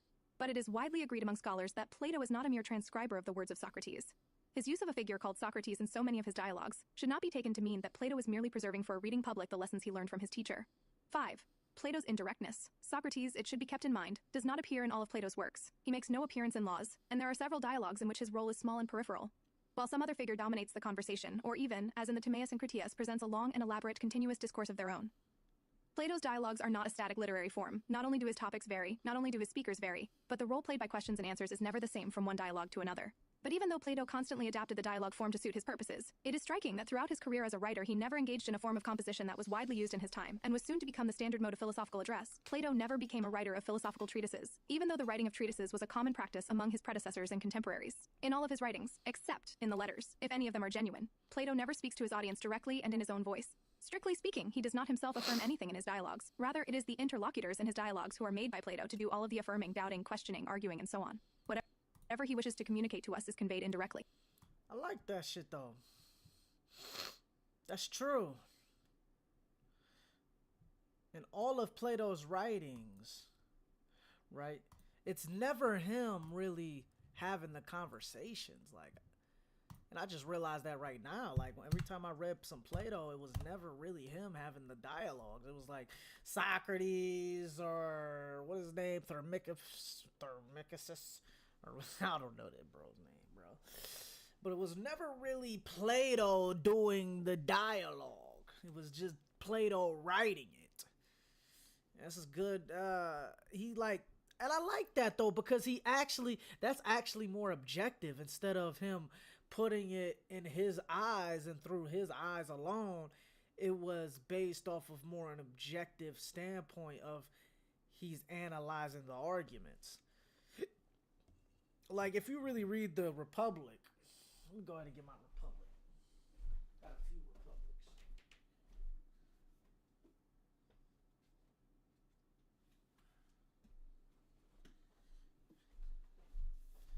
If you truly read the Republic, my guy, you truly read the Republic, you know what I'm saying? Like, you can see that it's usually Plato analyzing it. You know, he's talking about other people. I didn't read all of this book. This book was hard to read, bro. Like, I want to hop in a reading group where they talking about this, where they're talking about this book. I got this from Books a Million, I think.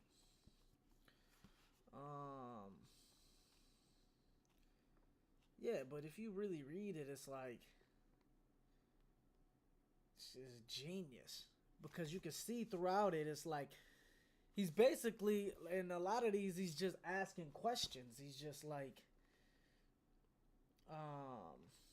you think that justice may be of use in peace as well as in war? And then he's like, yes. Like a husbandry for the acquisition of corn, yes. Or like a shoemaking for acquisition for shoes, that is what you mean, yes. In contrast, Socrates' justice is of use. And by contracts, you mean partnerships? like, what do you mean? Like he's like, what do you mean? What are you talking about? But he's not like saying it like I am. He's like genuinely, like he's like actually wanting to know. Like I just kind of said it sarcastically. He's like genuinely, he wants to know. Like, bro, like, what do you mean? Like, if we're talking about like hooping, like who's the best basketball player? I'm like, you think like Michael Jordan's the best? He's like, yeah. I'm like, bro, like, why do you think that? He's like, I mean, he got 6 rings. Does championships make him the best? Make you the best basketball player? Well, yeah.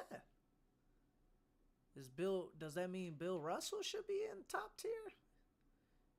Is Bill Russell, since he has 12 rings, is he better than Kobe Bryant?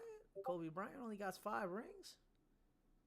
What? And then somebody might he might be like, well, he don't got no points. Like he don't got points as much as Bron. He don't got points like Kobe. He don't got more clutch shot. Then he tries to move the argument a little bit. So that's all Plato is trying to do, is make you think about what you say in a logical time. A logical framework. That's all Plato is trying to do here. You know what I'm saying? It's all he's trying to do. But he's doing it not through his eyes. He's doing it through everybody else's eyes. He's doing it through the conversations. That's why his stories is just regular. It's like, it's kind of like the idea of you with your homeboys. Niggas pull up to their crib and niggas is just in a room drinking, smoking, chilling. And then a debate pop out, who's the best rapper alive? And then there's niggas like, oh yeah, Wayne the best rapper. Wait, is he a best rapper now? It's 2026. Is Polo G the best? Is 5-Yo Foreign the best? Like, and it's just that dialogue, but it's Plato watching it. Plato's not even in the argument. He's trying to, a lot of the times he's focusing on Socrates because Socrates is the nigga that's stimulating niggas' minds by asking the questions. You know what I'm saying?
Can we know Plato's mind? This feature of Plato's works raises important questions about how they are to be read, and has led to considerable controversy among those who study his writings. Since he does not himself affirm anything in any of his dialogues, can we ever be on secure ground in attributing a philosophical doctrine to him? Did he himself have philosophical convictions, and can we discover what they were?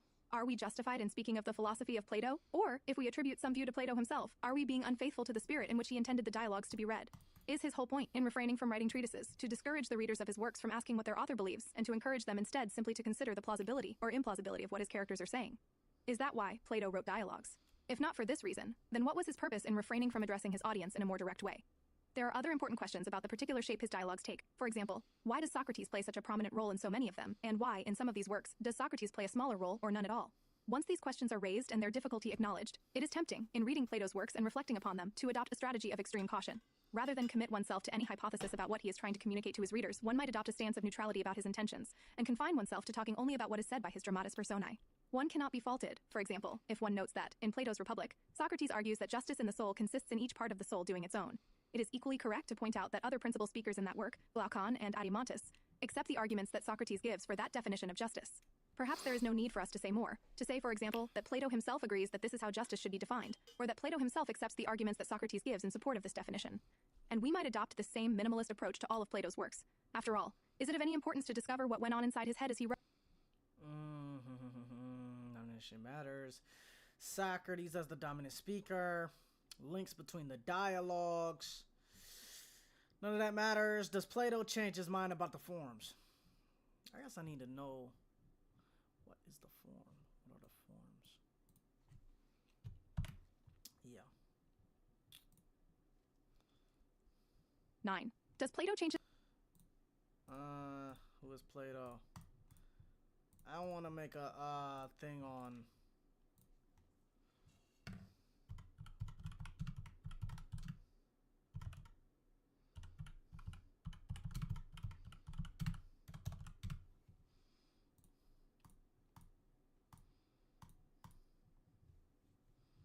What are Platonic forms?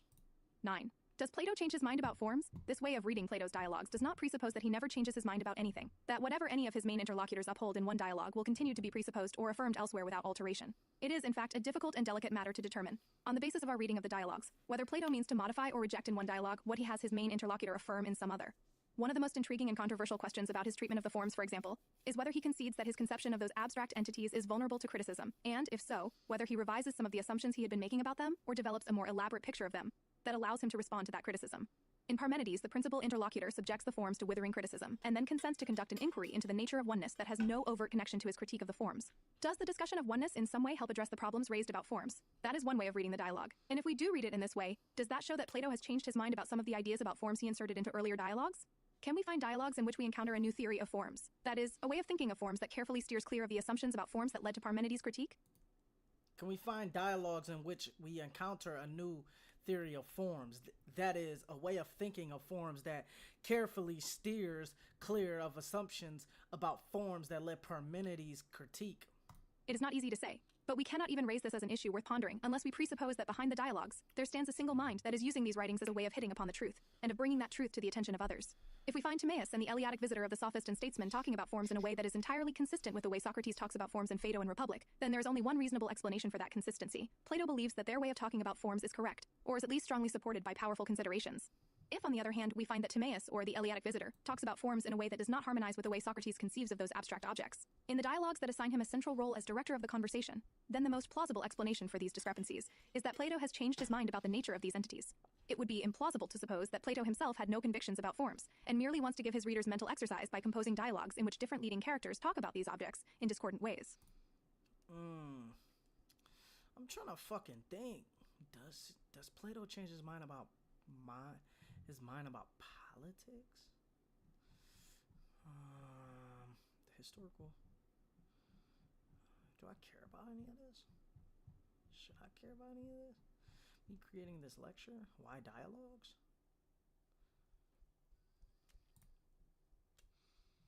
Why dialogues? It is equally unrealistic to suppose that when Plato embarked on his career as a writer, he made a conscious decision to put all of the compositions that he would henceforth compose for a general reading public in the form of a dialogue. If the question, why did Plato write dialogues, which many of his readers are tempted to ask, presupposes that there must have been some such once and for all decision, then it is poorly posed. It makes better sense to break that question apart into many little ones. Better to ask, why did Plato write this particular work in the form of a dialogue, and that one mostly in the form of a long and rhetorically elaborate single speech, than to ask why he decided to adopt the dialogue form. I kind of like this question. I could probably put this shit into the lecture. Like why did Plato choose to write dialogues? Could be a slide.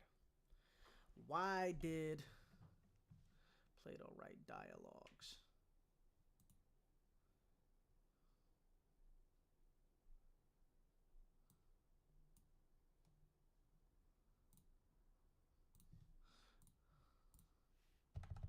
What the fuck?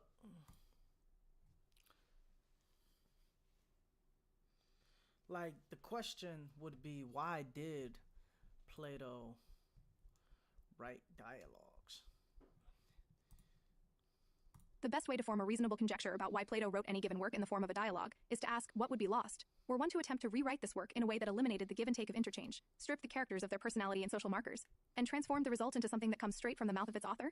This is often a question that will be easy to answer, but the answer might vary greatly from one dialogue to another. In pursuing this strategy, we must not rule out the possibility that some of Plato's reasons for writing this or that work in the form of a dialogue will also be his reason for doing so in other cases. Perhaps some of his reasons, so far as we can guess at them, will be present in all other cases. For example, the use of character and conversation allows an author to enliven his work, to awaken the interest of his readership, and therefore to reach a wider audience.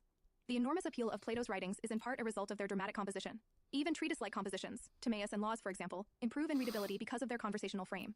Furthermore, the dialogue form allows Plato's evident interest in pedagogical questions to be pursued not only in the content of his compositions, but also in their form.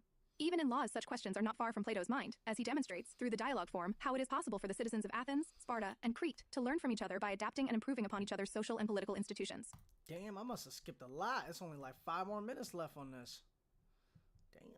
In some of his works, it is evident that one of Plato's goals is to create a sense of puzzlement among his readers, and that the dialogue form is being used for this purpose. The Parmenides is perhaps the clearest example of such a work, because here, Plato relentlessly rubs his readers' faces in a baffling series of unresolved puzzles and apparent contradictions. But several of his other works also have this character, though to a smaller degree, for example, Protagoras, Hippias Minor, and portions of Meno. Just as someone who encounters Socrates in conversation should sometimes be puzzled about whether he means what he says, so Plato sometimes uses the dialogue form to create in his readers a similar sense of discomfort about what he means and what we ought to infer from the arguments that have been presented to us. But Socrates does not always speak ironically, and similarly, Plato's dialogues do not always aim at creating a sense of bafflement about what we are to think about the subject under discussion. There is no mechanical rule for discovering how best to read a dialogue, no interpretive strategy that applies equally well to all of his works. We will best understand Plato's works and profit most from our reading of them if we recognize their great diversity of styles and adapt our way of reading accordingly. Rather than impose on our reading of Plato a uniform expectation of what he must be doing, we should bring to each dialogue a receptivity to what is unique to it. That would be the most fitting reaction to the artistry in his philosophy. Bibliography. The bibliography below is meant as a highly selective and limited guide for readers who want to learn more about the issues covered. Primary literature, Cooper. So this is all the bibliography. Hold on. Man. I mean, I got some more, I got some other books I gotta read too. So, let's see.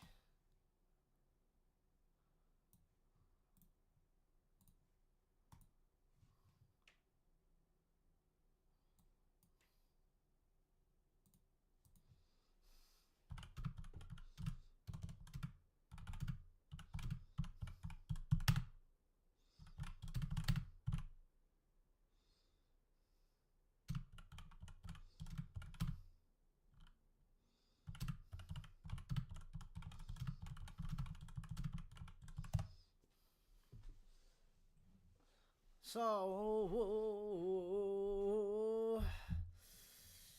okay.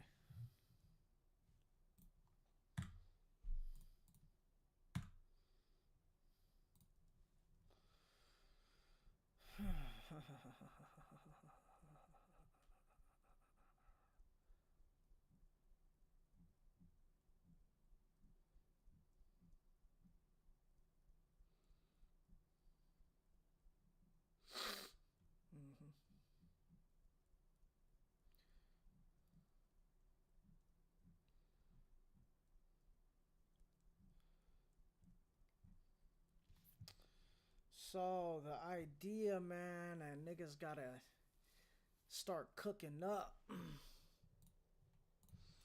Niggas gotta figure out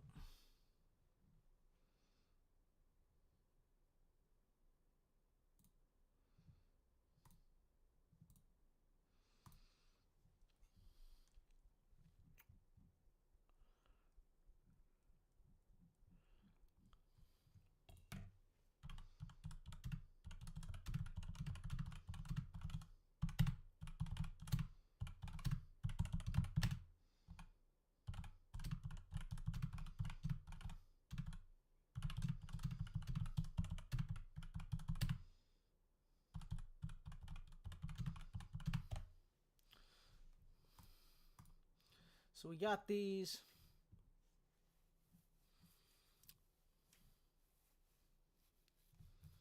I'm trying to get this cranked out in 10.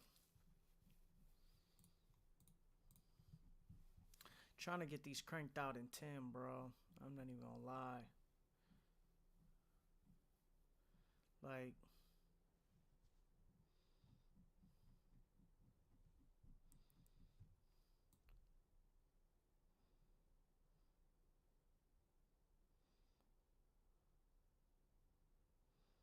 hold on. Damn.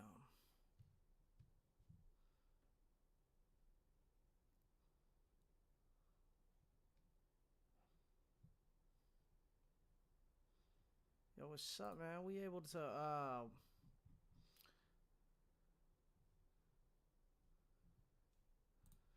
man, we able to watch some videos, bro, or am I gonna get banned, bro? I'm sick of getting banned, bro. Cause I could be sitting here chilling while doing this and watching a video, bro. That's what I'm saying, bro.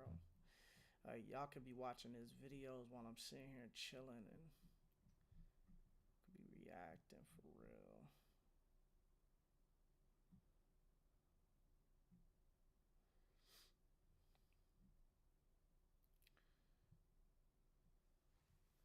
You know what I'm saying?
Ethan fucking Klein, bro. We're here to worship Jesus. Do you think Jesus would be understanding? Christians are treated differently in this country. I don't know if I want to watch some fucking Ethan fucking Klein, bro. I do not fuck with that nigga, bruh.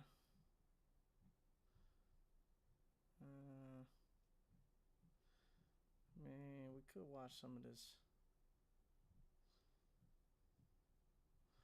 I don't know, go back. It's either we could watch either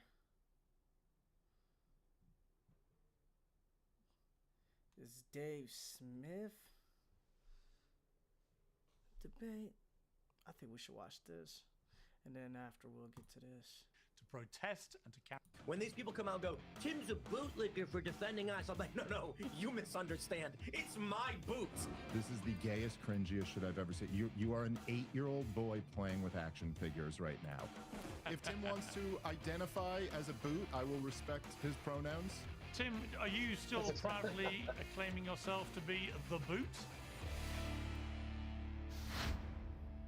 The events of the past few weeks have been I guess I can't get it screened up, man. emotive and divisive on many levels, including among those who vociferously backed Donald Trump to be president. The attempts to justify Alex Pretty's death, for example, sparked debate about the scale and effectiveness of the ICE crackdown, as well as claims of hypocrisy about the right to protest and to carry guns. And Marjorie Taylor Greene summed up the broader MAGA divide in her recent appearance on Bill Maher. MAGA to me meant secure the border, no more foreign wars, no more regime change. We should care about grocery prices. We should care about housing prices. We should care about the next generation. We should care about the national debt, which I think you totally agree on. And we should release the Epstein files. We should have government transparency. That's what we campaigned on.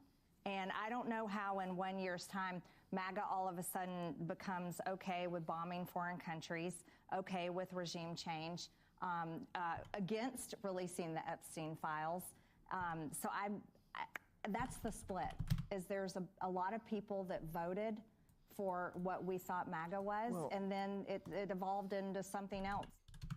Well, those who've remained in the president's camp have been accused, among other things, of bootlicking. As you've probably seen by now, Tim Pool gave an eye-catching response to this particular claim, and Dave Smith gave an equally eye-catching response to him. Both clips are out-of-context snippets of much broader arguments, but we make no apologies for showing them both again. So the argument right now is this. I'll put it simply. First of all, when these people come out and go, Tim's a bootlicker for defending us, I'm like, no, you misunderstand. It's my boots. It's mine. I voted for them. I'm wearing the boot.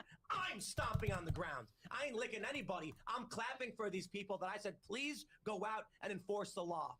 And anybody else who's cheering for it, who voted for it too, we're all wearing the boots. You're the one crying. You're the one saying, you're coming in and enforcing laws we... Tim, brother, this is the cringiest shit I've ever seen in my life. This is the gayest, cringiest shit I've ever seen. You are an 8-year-old boy playing with action figures right now, but you're an adult broadcasting this to hundreds of thousands of people. Like, this is just so goddamn... I mean, I don't know. Like, dude, this has crossed the line of, like, it's not even in political commentary anymore. You're, like, in some type of fetish right now. You're wearing the boot. I'm wearing the boot, and I'm crushing everybody. I crushed you, and I crushed you. Like, Tim, what the fuck are you doing right now, bro? Well, we thought it only fair and reasonable to bring the two protagonists together to discuss Bootgate. So welcome to Tim Pool and Dave Smith. How's it going? What's up, Pierce? What's up, Tim? Tim, are you still proudly acclaiming yourself to be the boot? Or have you had time to reflect?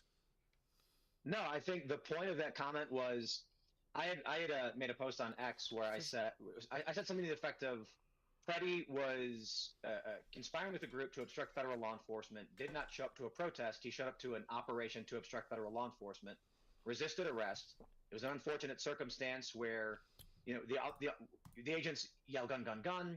One guy sees Freddie holding a phone in his hand. A gunshot goes off. I don't think anybody was going to that day. This is the gist of the argument. I don't think the agents were trying to murder someone that day. I don't think Freddie went there with the intention of murdering everybody. And by saying that, I have these people tweeting that I'm a bootlicker because I'm defending ICE because they went out and, you know, and you've got a spattering of some libertarians that are arguing this is a peaceful protest or just filming, and many liberals making the same claim. And so my response is, I voted for ICE to go out and do this. I was promised in 2024 that Donald Trump was going to employ ICE, CBP. They were going to make these arrests. So it's not that I'm defending and licking their boot as they go out and do this. It's literally, it's me saying, gentlemen, please, would you go out and engage in these operations? Now, I'm not happy that Freddie died or these conflicts are happening, but these are agents enacting the political will of me and many others who voted for it. Dave Smith, your response. Well, I would just first off say that Tim knows that I love him, and we did make up on Twitter there. Can we not start with a mollifying comment like that, Pierce? Pierce, you really are. Even in recovery, Pierce is still just sparking fights. I love it. I'm glad to see. I'm so glad you're doing the show. Joe Rogan, if I may say, in between, he had Andrew Wilson on a couple of days ago, and in between mocking me for my injury and suggesting I have a 10-year lifespan now as a result of having a new hip put in, and saying I was in no shape and that's why this happened to me. Notwithstanding that, he did say that I'm the best cat wrangler in the world, by which he meant I bring guys like you together and I wrangle as you go at it. And so starting from such a peaceful position doesn't appeal, Dave, to my cat wrangling skills. Well, I second Joe and Andrew's opinion there. Not the 10 years part, the cat wrangling part. But if Tim wants to identify as a boot, I will respect his pronouns, and I will try to be respectful here. I think that look, what the Preddy shooting. Again, as we know, we've all been burned on things like this before. Sometimes there's information that isn't available, context that isn't available in the video. What we have in the video of him being shot looks about as bad as any shooting could look.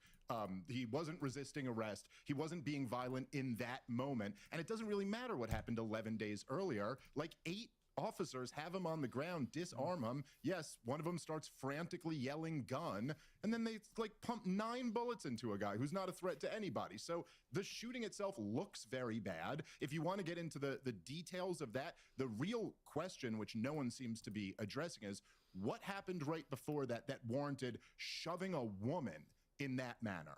For any man to ever put his hands on a woman in that manner, you better have a damn good reason for doing it. And no one's offered one, but what the administration has done is had all of its top spokespeople lie through their teeth, including the head of the FBI claiming that it's illegal to bring a gun to a protest, and the head of the Department of Homeland Security claiming that he was there to assassinate a bunch of officers and do as much damage as possible. I think it was Stephen Miller who called him a domestic terrorist. This stuff is absurd. And the broader picture that I think everyone's missing here is that ICE and Border Patrol are not doing what Tim voted for them to do.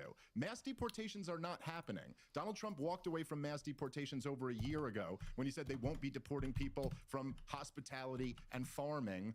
Translation, in other words, big business likes the cheap labor, and they don't want those people deported, and Donald Trump backed off, as he has done basically throughout his entire 5 years of being president, sold out the American people on behalf of big business.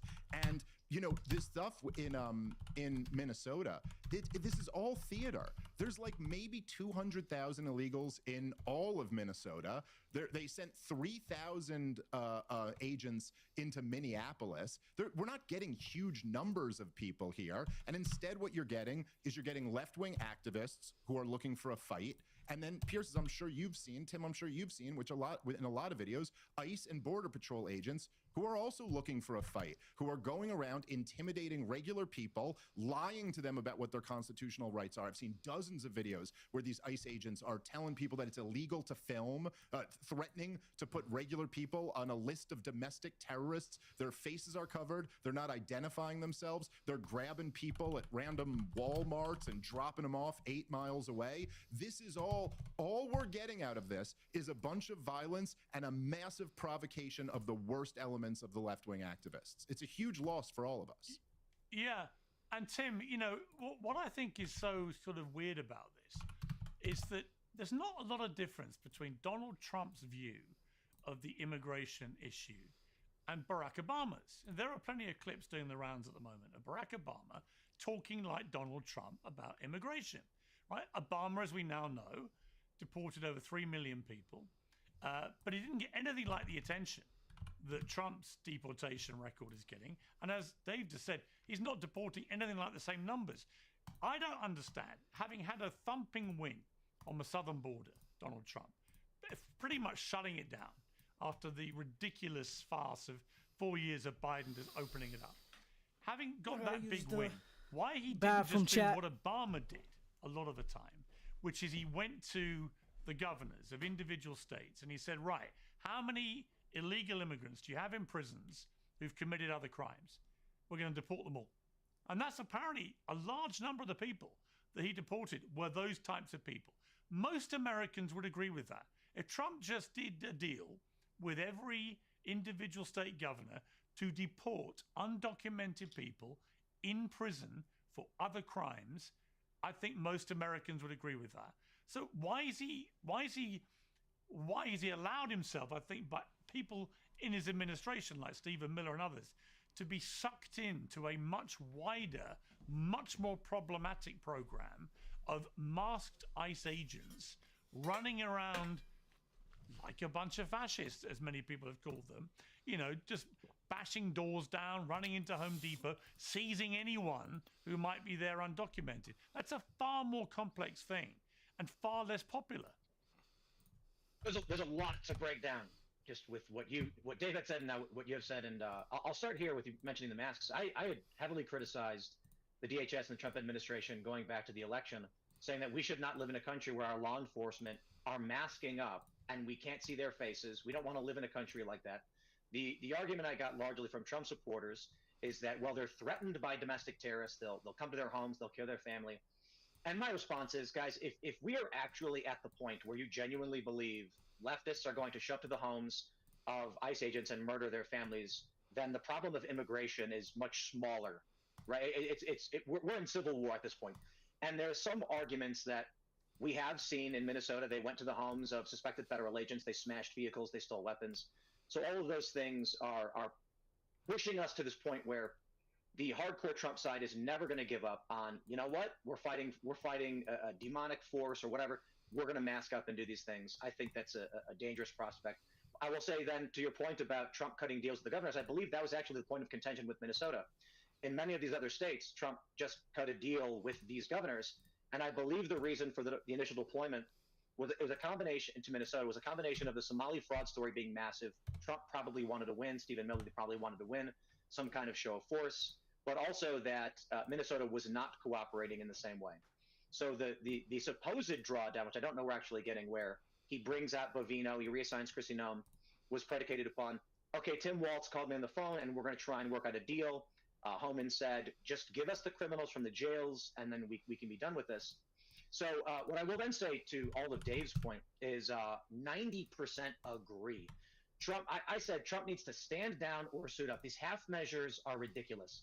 You're getting these videos of ICE agents falling for leftist agitprop, making these perfect PSAs to make Trump look bad. And quite honestly, DHS is looking bad when, as Dave pointed out, these guys are saying, I'm going to put you on a domestic terror watch list. I watched one video where a guy was filming an immigration stop from his porch, and an ICE agent, or it might have been CBP, walks up onto his porch to stop him from filming. I mean, these go way over the line.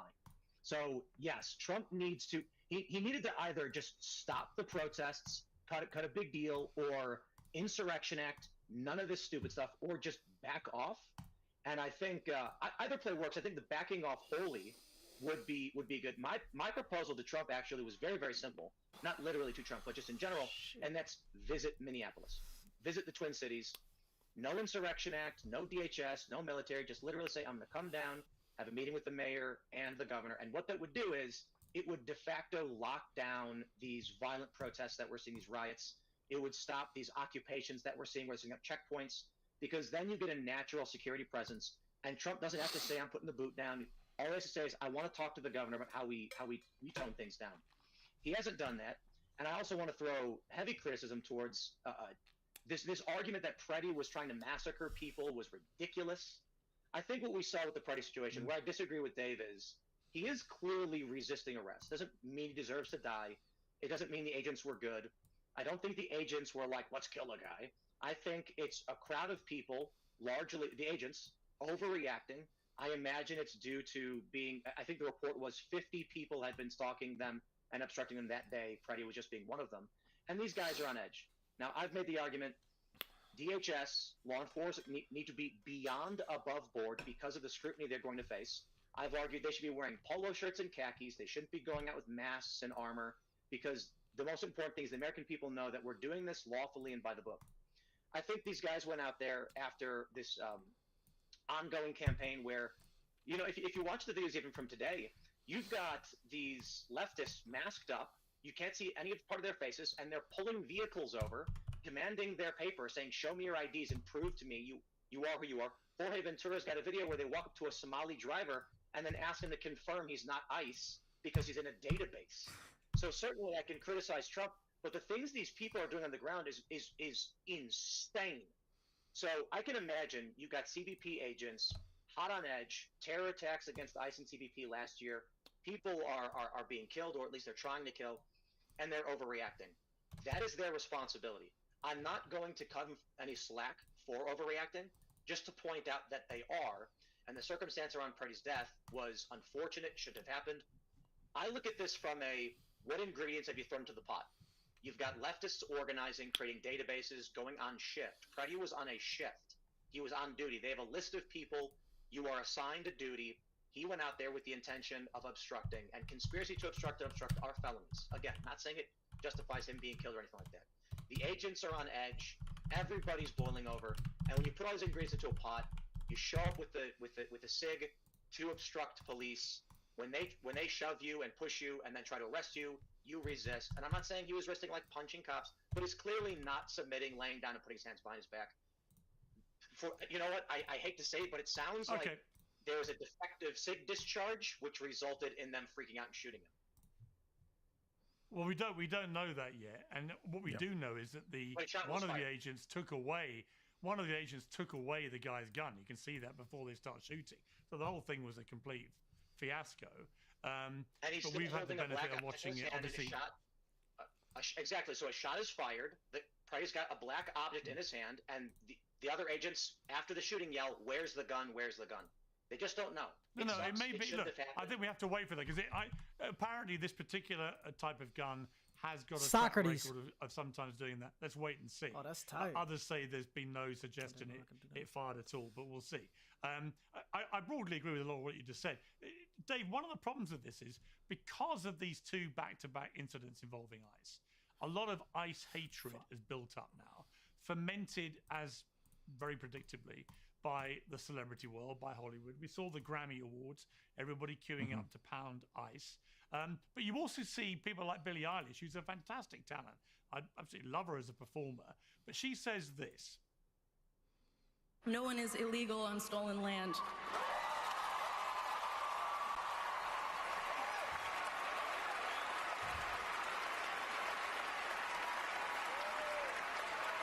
And yeah, it's just really hard to know what to say and what to do right now. And I feel really hopeful in this room, and I feel like we just need to keep fighting and speaking up and protesting, and our voices really do matter. Now, the problem with that is obviously she's got a lovely home in California. So what she's now given is anyone who wants to go in and inveigle their way into her home a license to do it, because her own home is on illegal land, right? So once you take the premise that all of this land was illegally acquired, then there's no such thing as an illegal immigrant. Then you're back to the Biden era on steroids, where 20 million, 30 million, 40 million can come in because actually none of this is illegal. And when you've got a major pop star saying that, to me, that's really problematic. That will fly around TikTok. It will fly around where young people get their news. And before you know it, this becomes the agreed young perception of this whole issue, when in fact, that is not the reality of the illegal immigration problem.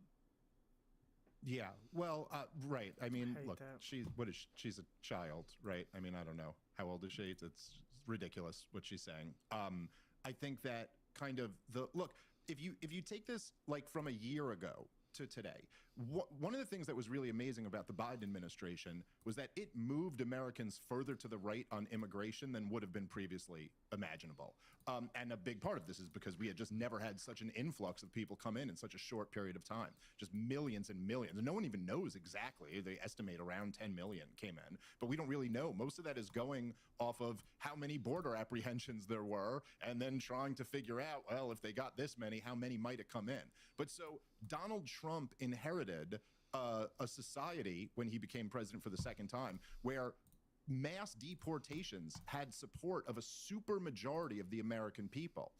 And of course, that's reasonable because most Americans are like, yeah, you broke the law. That's not okay. We're a nation of laws. The thing is that we also still have the United States Constitution as the supreme law of the land. So Donald Trump was always in a tricky spot here of how do you the estimates of total illegal immigration is like between 30 and 50 million. Well, how do you remove 30 to 50 million people? We only have like 20,000 Border Patrol agents in total. So, okay, how do you go about doing that? And it was always, I was talking about this on my show last year, it was always a big question of like, okay, the American people support mass deportations in the abstract, but what will they really support in order to achieve that goal? What level of violence are you going to need? And so the last thing in the world you want, if you're if you're on the side of being an immigration restrictionist, is a huge show of violence that's going to turn a lot of people off that doesn't even result in a large number of illegals being deported. So like I think on any level there's like no debate here. What are we talking about? If we, just to be clear, if we got every single illegal alien out of Minnesota, you wouldn't even make a dent in 1 year of Joe Biden's open border. So there's just, the juice isn't worth the squeeze here.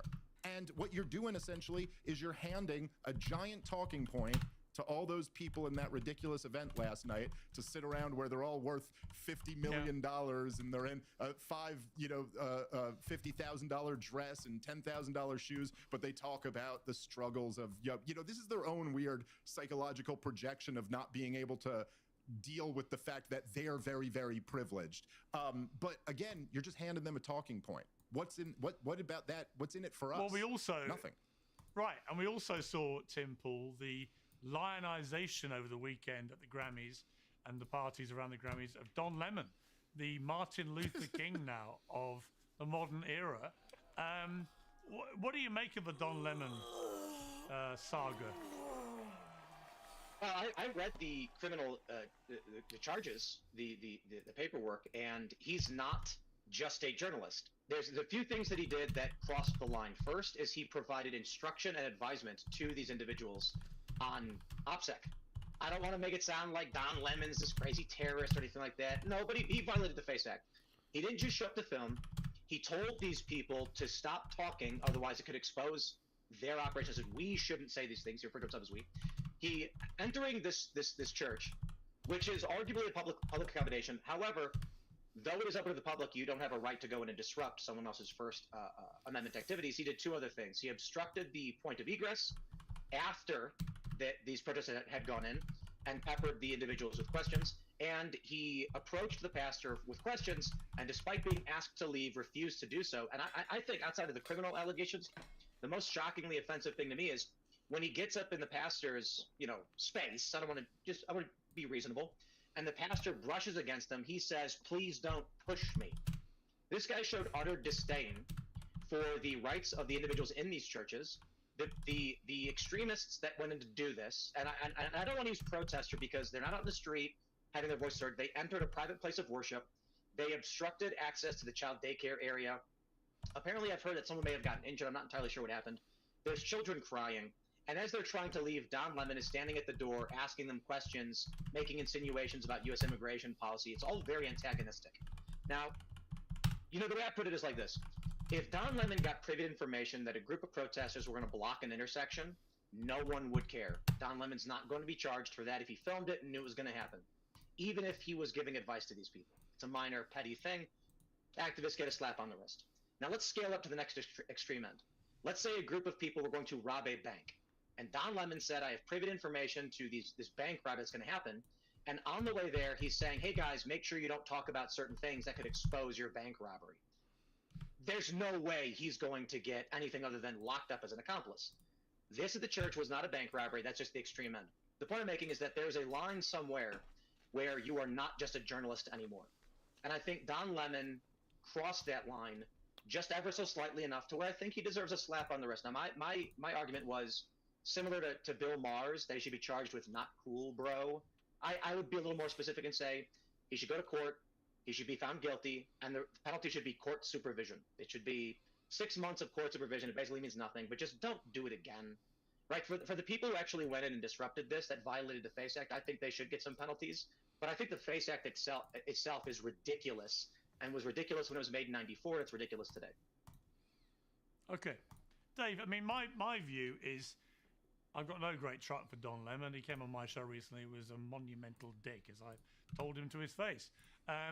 However, he's allowed to be, right? In a democratic society, protected by the First Amendment, he can be as big a dick as he wants. And he's building a business on his own, and this will have propelled him massively in his business aspirations.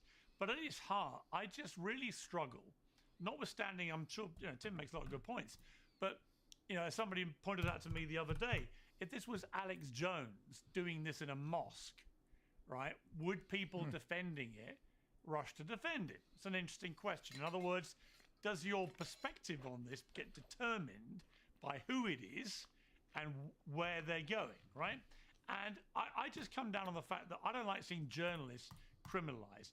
You can think of Don whatever you want, but to me, the protesters were the ones who were committing a crime, and Don Lemon was reporting what was happening.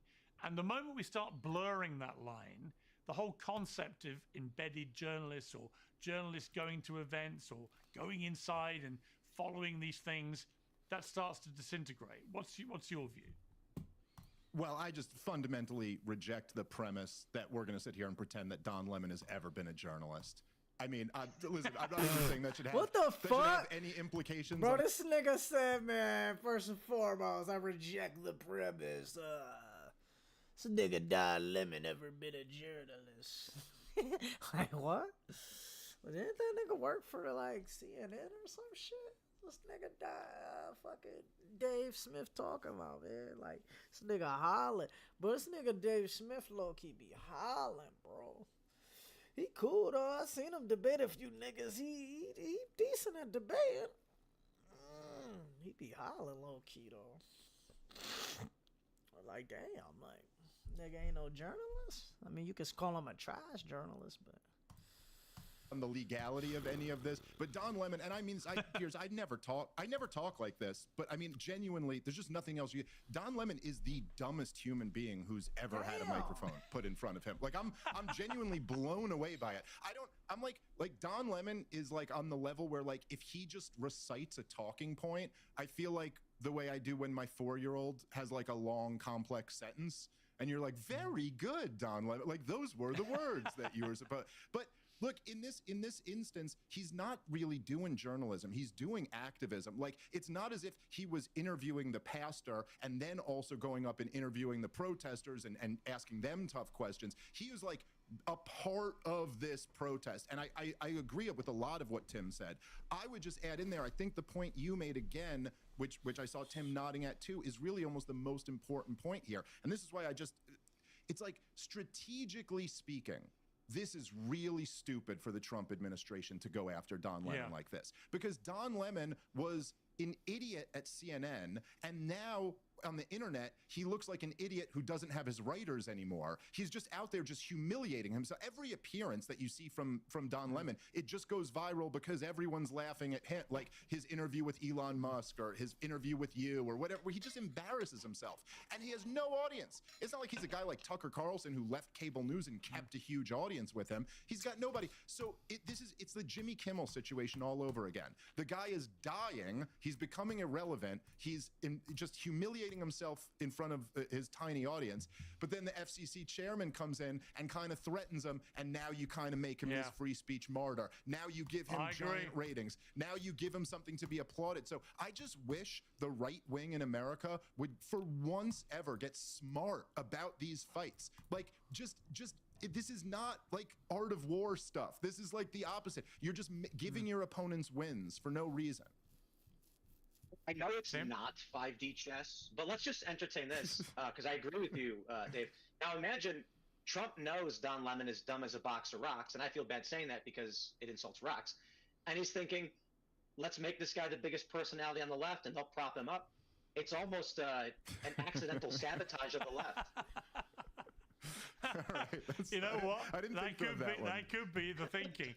I want to end, Dave, just by asking you about something you and I have interacted with on X about. But this astonishing revelation that the IDF is now accepting the Hamas-run Gaza Health Ministry's numbers on casualties in the war. Having, I mean, in my case, pretty much every single pro-Israeli guest for the last 2 years try to muddy the waters about those numbers and say they're all massively inflated and so on. It's pretty startling that now the IDF just casually comes out and goes, oh yeah, they're kind of right. Yeah, I mean, it's just unbelievable, Pierce. I mean, what can you even say? And look, it's like always like this with the war propagandists. Like they have this huge talking point that's a complete lie, and then they just quietly abandon that and move on. And it's like we're supposed to forget their entire track record. Because if you remember, Pierce, is me and you. I mean, you've done a lot more than me, but I've been on quite a bit. We've done so many of these where it's not just that they would say that the numbers are wrong. They'd then turn around and accuse people like me of being, you know, a Hamas supporter or something like that because you're repeating their numbers. And then just casually at the end of all of it, now that the genocide's been completed and Gaza's unlivable, and now it's just a plan of where we're going to ethnically oh yeah, by the way, that was right. And the only reason why the IDF is admitting that those numbers are right is because they're much higher. They're much higher than that. These are just the numbers of identified bodies that have been pulled out of the rubble. Right. The people who died from second and third my order sense effects, is the numbers this thing's going to be in the hundreds of thousands. Once journalists get in there, I agree. I think once journalists get in there, the numbers will be much higher. But we'll see. But the point I kept making to people, which is so ironic now, because I did a bit of research into this, which is something that most people don't like to do in these situations. The research I did very early on was that historically the IDF had accepted the Hamas-run Gaza Health Ministry casualty numbers in previous skirmishes, flare-ups, and so on. They had accepted they were broadly accurate. And I kept saying to people, you do realize that the IDF historically has generally accepted these numbers that they put forward as being accurate. And I was laughed at and mocked and told I was a Hamas stooge and so on. And yet here we have, once again, the IDF once again accepting the numbers are broadly accurate, as they historically have invariably done. I mean, right there is one of the great ironies of this whole thing. I got to leave it there, which guys. one of them? Great to have you. Is there one of them, Pierce? Is there one of them who will admit, "Hey, I got that wrong"? Has one of them come out of all the people who came on your show? I haven't heard a single one. Not yet, but I look forward to having them back. Guys, thank you both very much. I'm glad. And he's happy like that, too. He doesn't know what it would be like to miss having a soul. He's a pig. So naturally, our pig needs a physical cure, and he's going to get that from the Dr. Eric Simicus. So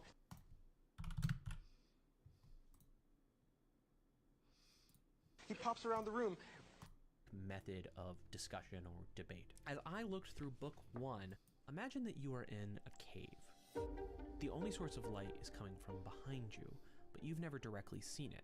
And that's because you and everyone else that you know have lived your entire lives in chains.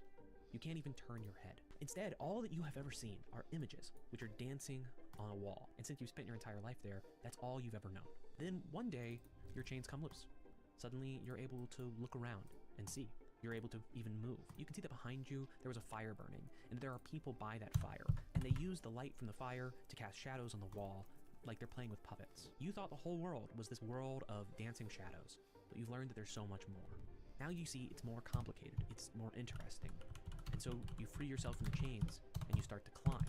As you climb up, you notice that there's another light. It seems even brighter. You keep climbing, trying to reach that light. And that's how you escape Plato's cave. Then you're outside. Suddenly everything is brighter than you have ever expected. There's color, and everything is more vivid. Things just seem more real. And you can see that everything is now illuminated by the sun. And looking at the sun actually feels painful. You're maybe even tempted to go back in the cave where it might be boring, but it's safe. Over time, though, you start to adjust. You start to appreciate and understand the world for how it actually is. You're no longer content with that world of shadows, for that world of pure appearances. This is the allegory of the cave. We get this fairly late in Plato's Republic. And in the Republic, Socrates says that this is an allegory for the ascent of the soul into the intellectual world. The allegory of the cave might be the most famous part of Plato's Republic. If you've heard anything about that book, well, that's probably what you've heard of. It also marks a key turning point. It's related to another concept that maybe you've heard of from the Republic, the idea of the philosopher king. And the emphasis on the soul in this story reflects one of the biggest concerns of all of Plato's Republic. But we're getting ahead of ourselves. If we want to understand the allegory of the cave, we need to understand Plato's Republic as a whole. Of all of the works of philosophy ever written, especially if we're just looking at Western philosophy, it is hard to find a book that is more important than Plato's Republic. Alfred North Whitehead once said that all of Western philosophy was footnotes to Plato, and that might seem a little silly, but there is some truth to the remark, and the Republic is widely considered to be Plato's greatest work. But if you've ever tried to read it, you'll find that it's strange. There are turns and digressions that you wouldn't expect. It's more complicated than you would initially imagine, too. Depending on who you ask, some people say that Plato's greatest work is a work of political philosophy. People like Karl Popper even say that it's the origins of Western authoritarianism. But others say that it's a guide for the care of the soul, a sort of almost esoteric manual for living well. Today, I want to offer you a guide to Plato's Republic. For 3 months on my newsletter, I led a book club on Plato's Republic. I wanted to understand it in a way that I never had before. And now I'm taking all of that work and condensing it further into this video. This is an in-depth guide to Plato's Republic. There's no substitute for reading it yourself, of course, but this video and those notes over on my newsletter might help you if you want to go on a journey. The Platonic dialogues center around Socrates. Socrates is a historical figure. He was actually a philosopher in ancient Greece, in Athens, and he was Plato's actual teacher. But Plato uses the dialogues to take a fictionalized version of his teacher to try to explore certain philosophical issues. It's very common in the dialogues for Socrates to encounter a character who claims to know more than they can actually prove. They'll say that they understand what piety is, like in the Euthyphro, or maybe they understand what knowledge is and how we can come to know things, like in the Meno. In this way, the Republic is fairly ordinary. The Republic is centered around a concern for justice, which in some translations is rendered simply as morality.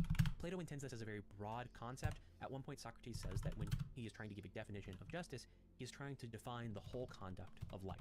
The dialogues also are stories. They take place in particular settings, and the Republic begins at a festival for the goddess Bendis. Socrates and his companion Glaucon, who is Plato's actual brother, encounter Polemarchus on their way home, and he invites them back to the home of Cephalus. Many young people are there, and the festivities are even going to continue through the night. They want Socrates and Glaucon to come for conversation and also so that they can enjoy the spectacle. In a bit of foreshadowing, and this will make a lot more sense by the end of the video, Polemarchus makes a joke, maybe, that Socrates and Glaucon have to come with him, or else they'll use violence to force them. And Socrates asked what would happen if he resisted. What if he instead tried to persuade Polemarchus that he should let him go?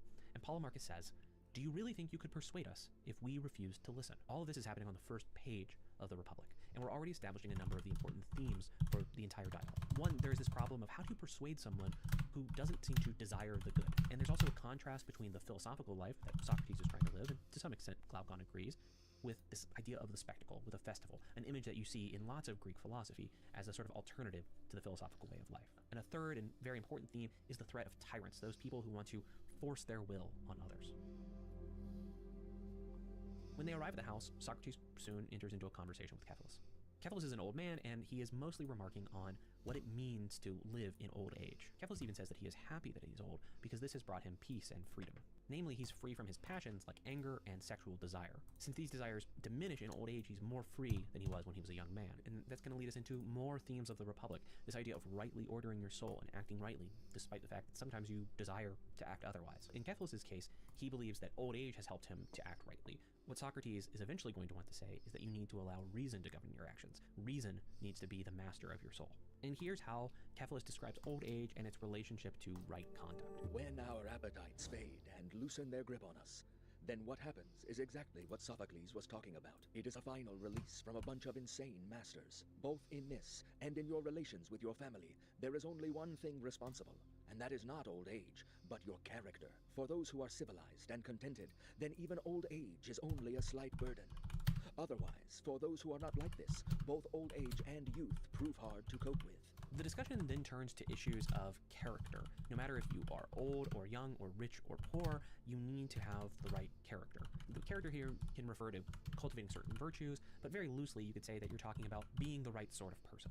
This could be someone who's not too fond of money, for instance, or too eager to seek honor, because both of those things could lead you to do things that are, in the overall analysis, quite bad. Instead, someone with the right character would be able to tame their desires and act in accord with their rational nature. This idea of acting in accord with your rational nature is something that you see throughout basically all of Greek ethics. So you see it in Plato, but you would also see it in Aristotle's virtue ethics and in the Stoics. By the way, I've made videos about Aristotle's Nicomachean ethics and about Stoicism, which I've put in a playlist along with this video.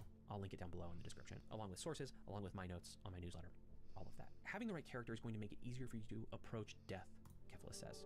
When you are comforted by the thought of your own death, you are visited by fear and anxiety about things which never troubled you before. The stories told about what happens in Hades, that anyone who is unjust here will have to pay for it there, stories you once laughed at, begin to trouble your mind. You wonder if they may be true. You start seeing that world for yourself, either through the infirmity of old age, or because you are already in some way closer to it. Suddenly, you are full of suspicion and fear. You start calculating and considering whether you've done anyone any sort of injustice. And if you find many acts of injustice in your own life, you keep waking in a panic in the middle of the night, the way children do. You live in a state of apprehension. The person with nothing on his conscience, by contrast, has fine and pleasant hopes. A nurse to his old age, as Pindar puts it. He found just the right words for it, Socrates, when he said that anyone who lives his life in righteousness and purity will find that sweet hope. Old age's nurse, which chiefly guides men's wayward minds, accompanies his heart, and so protects him. He's right. Couldn't be more right. But here he is drawing a strange conclusion. He says that he values making money. In fact, he says that he attaches the greatest importance to making money. This is because if you have money, you're never tempted to defraud someone or to lie to them, and you're always able to pay your debts. To live well, you need to have a good character.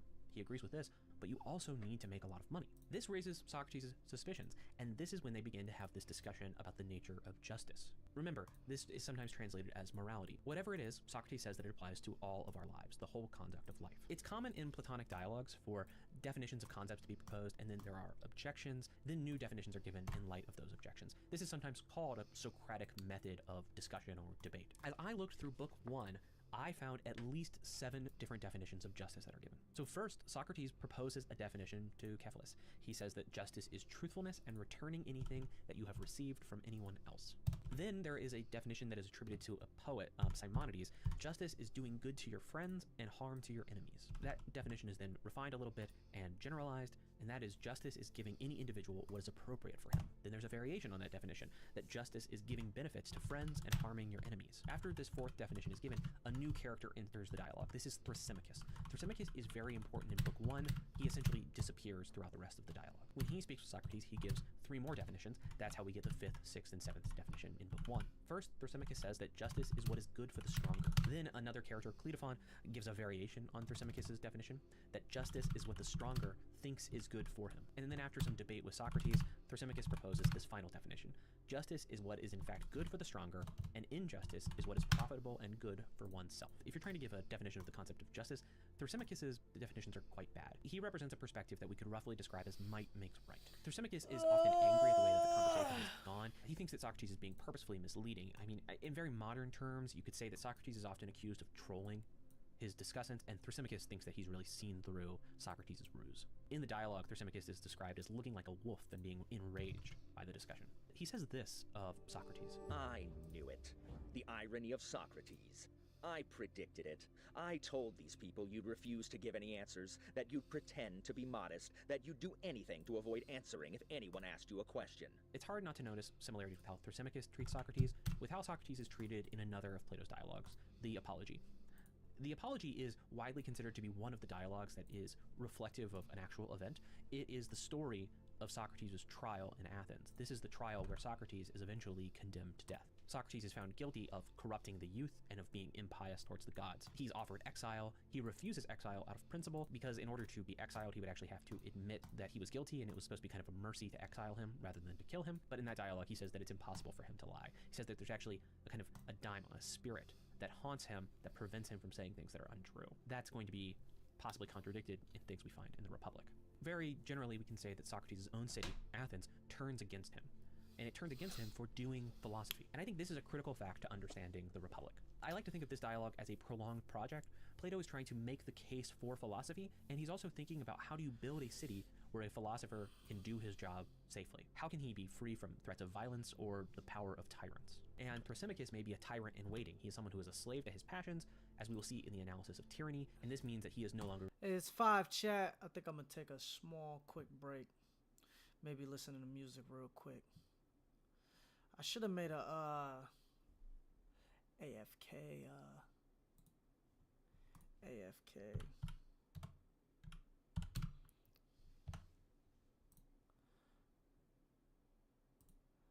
We'll grab one for fucking YouTube.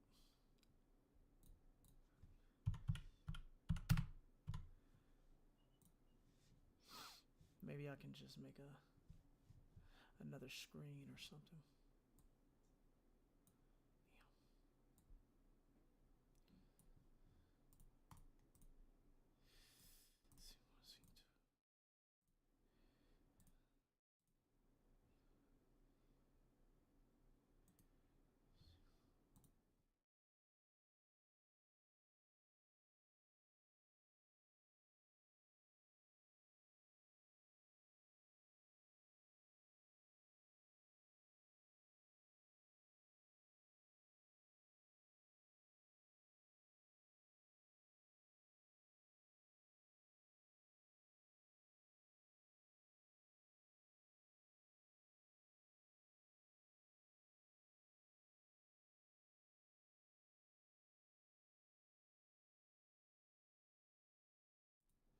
image.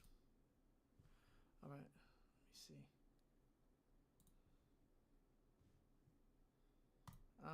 Boom. So what the fuck? Okay.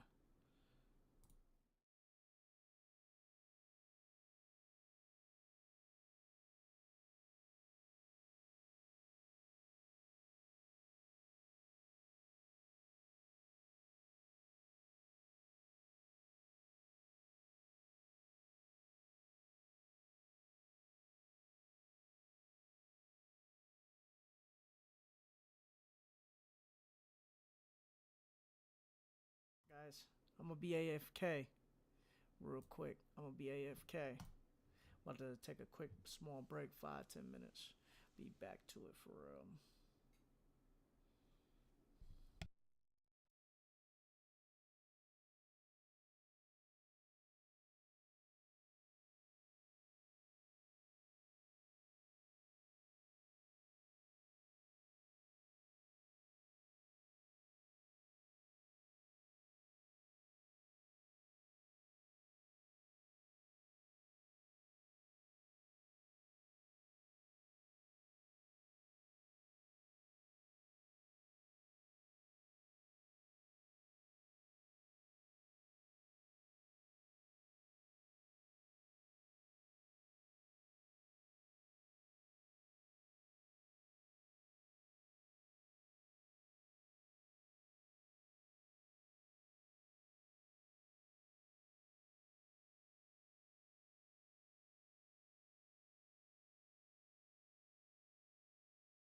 Yo, yo.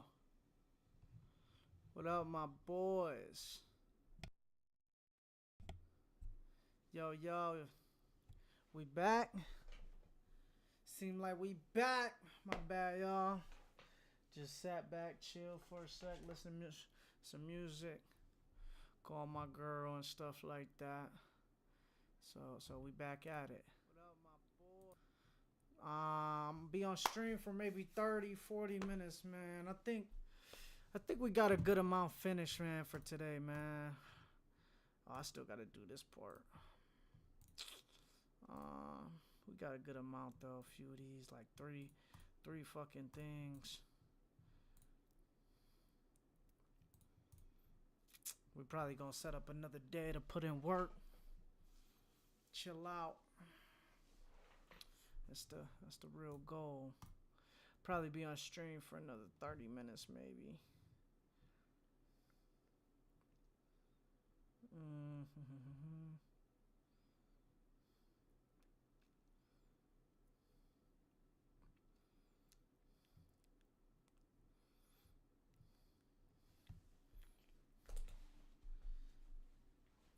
Cause I gotta go to work today.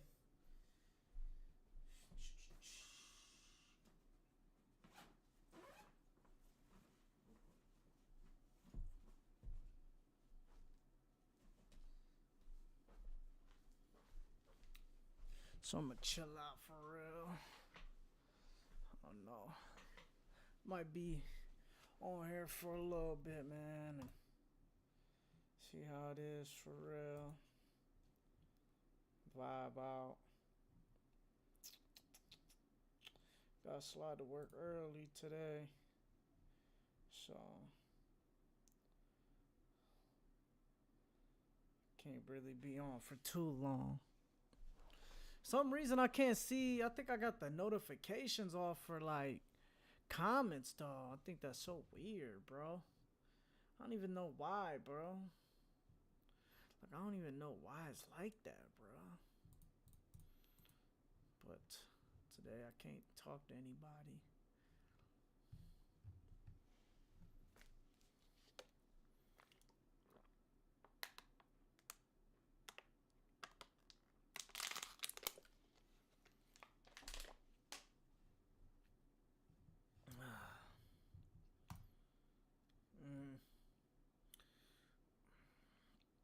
I just don't want to get flagged out here, bro. I don't know why I'm getting flagged so hard, bruh. So now I can't watch videos on stream. I can't watch videos on stream, and it seems like I can't get on Discord, bro. Like, this is nutty, bro. Like, completely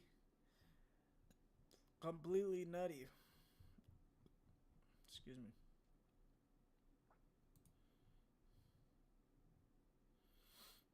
Oh, this is a whole debate session, man. I would actually love to watch that. Niggas will fucking ban me. I'll go in there streaming, bruh. It's way funner. Ooh, I got this paper on Playanism too. I forgot about. Oh, this ain't a paper. This is a Wikipedia.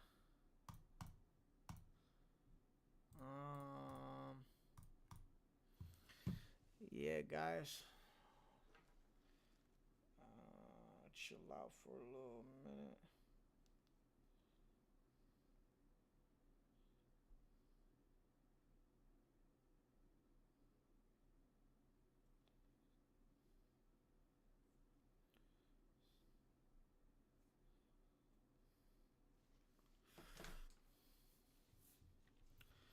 Plato.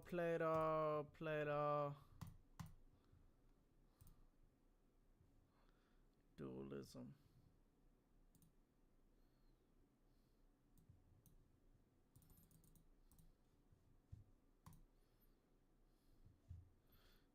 These motherfuckers don't even gotta be that big for real. But if I feel like if I just talk loud enough, I mean not loud enough, but if I talk enough about these, the main core principles shouldn't be short.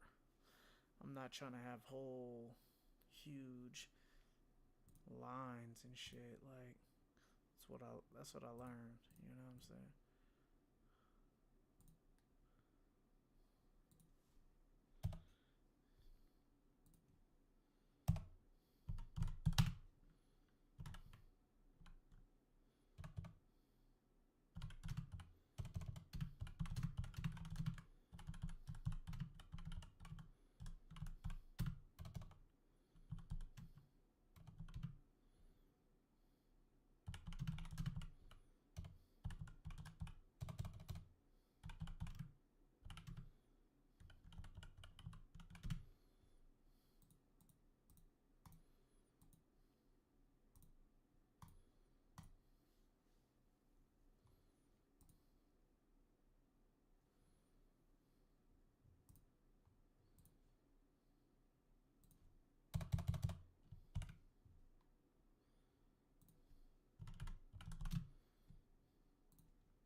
Me and Miles, I'm a sour now, roller.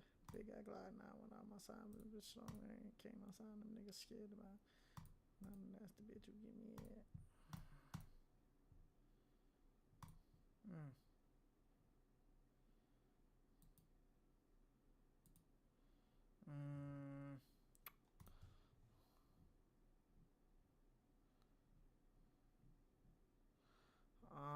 Plato.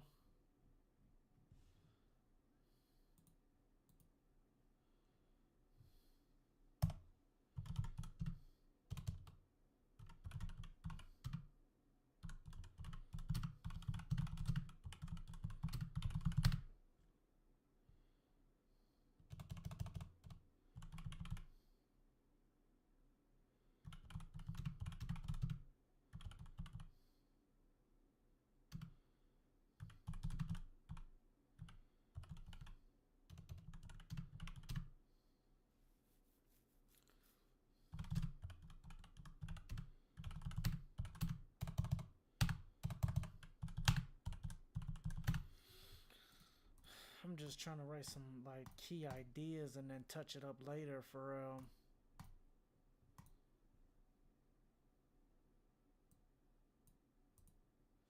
that's really the idea. Try to get the main ideas on this shit.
Higher reasoning.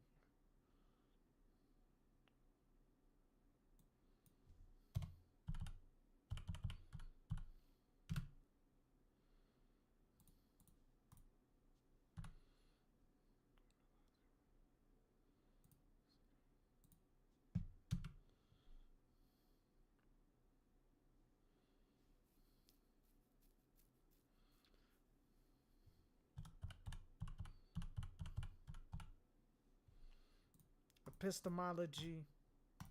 He wrote books on back and forth dialogues. He wrote books on dialogues.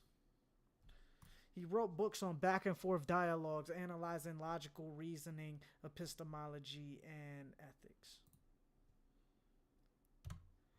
It's a pretty good summary. I'll probably add more later. Nice. Okay, so about like roughly 6 slides. I mean, use these to do a conclusion and shit. Conclusion.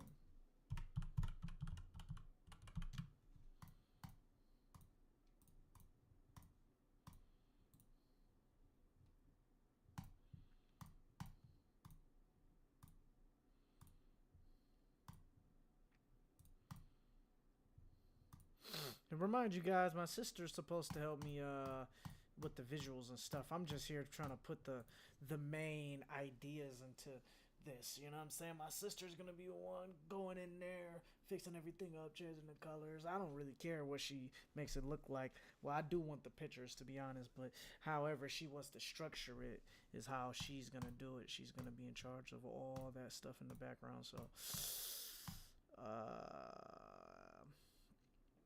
I don't really care. I just need these, like, I just need quick summaries of what he's talking about, and then I'm gonna sit there and give the whole like lecture on it, and then hopefully we get some guys to engage and stuff like that. That's the main idea, like get niggas engaged.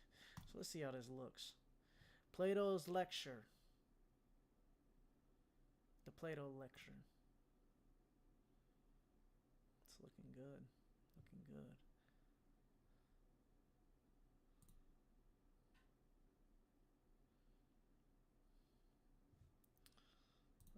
This is looking so good.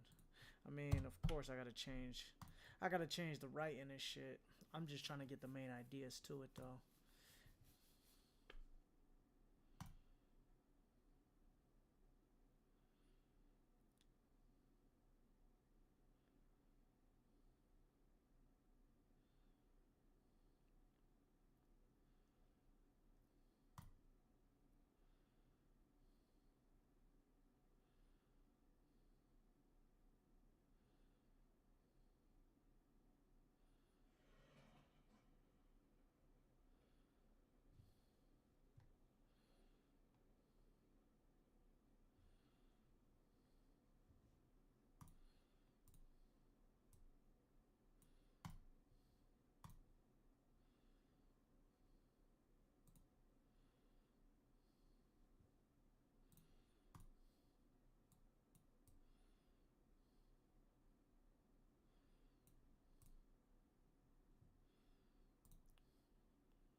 Okay, guys, I think that we got like so far into this.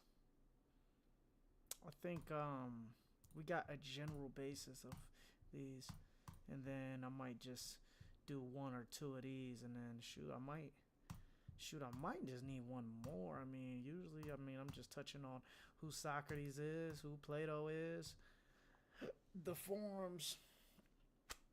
I mean, I could touch on his politics too. I mean, I would have to research that. Maybe his politics. Politics, maybe. Maybe is how he views politics as philosopher's king.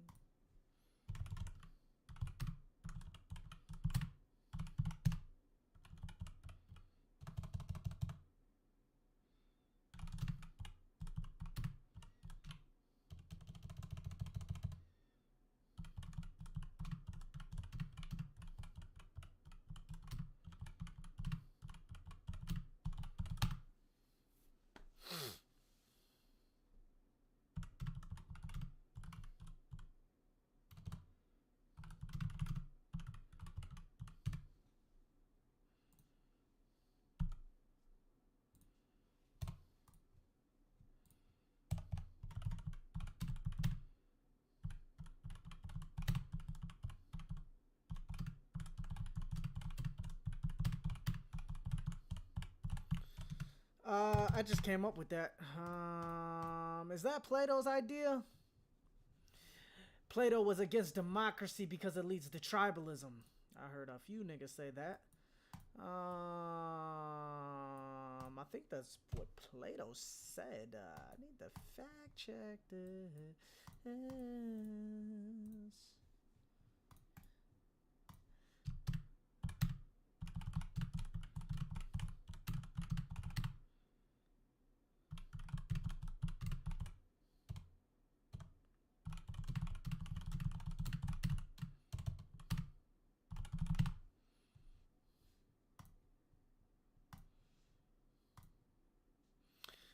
Fact check that shit. Plato was against democracy because it leads to tribalism. That gotta be one of the main reasons. No, Andrew Wilson said that. I would think Plato agrees with that. Actually, gonna change tribalism.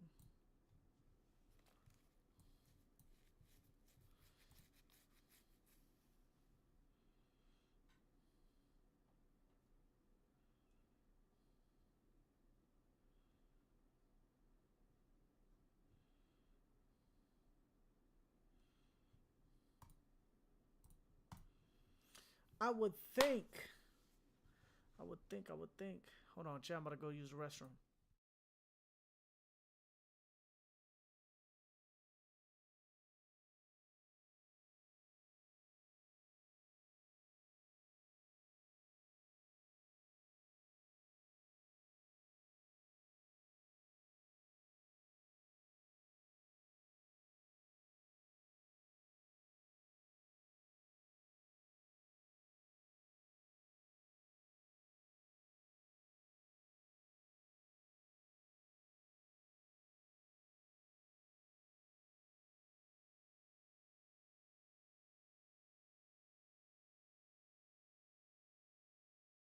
And trapping them.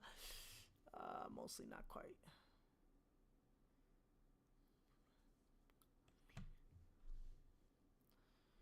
Democracy arises from group conflict and can produce civil strife. Plato describes oligarchy breeding resentment and conspiracy. It says that the city can end up waging war against itself. Okay, so I'm gonna just say he was against democracy, and then maybe tomorrow. Wait, tomorrow? What am I? Damn. Long live my nigga Shiloh, man. That's his birthday tomorrow. So I don't know if I'm gonna stream tomorrow, bruh. Thursday I can't stream. Friday I could probably stream. I want to strive to stream Friday, probably. Probably strive to stream Friday, maybe.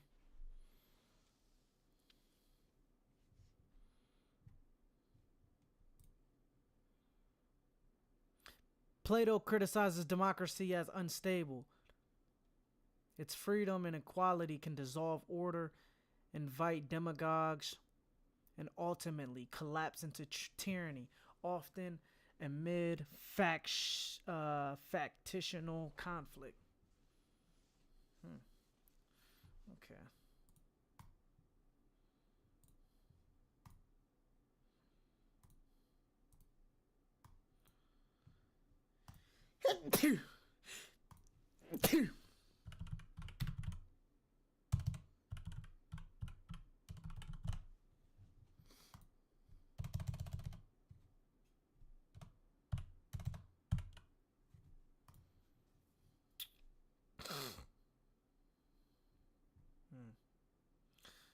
Okay, bro, I'm about to.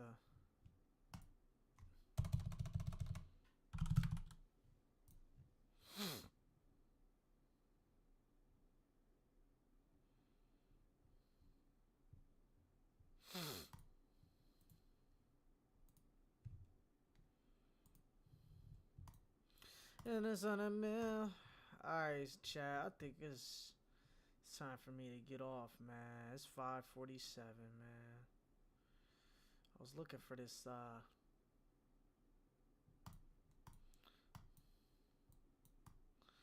put this. I think I'm about to try to get off for real.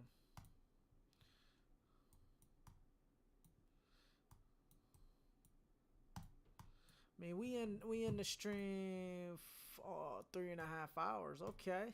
Second stream 3.5 hours ain't bad, man. Ain't bad, man. It's not bad at all, sir.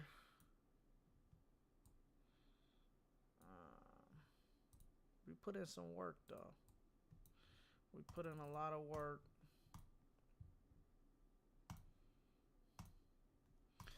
Put in a lot of work, got a lot of reading done. We was just strictly focused on this nigga Plato, man. So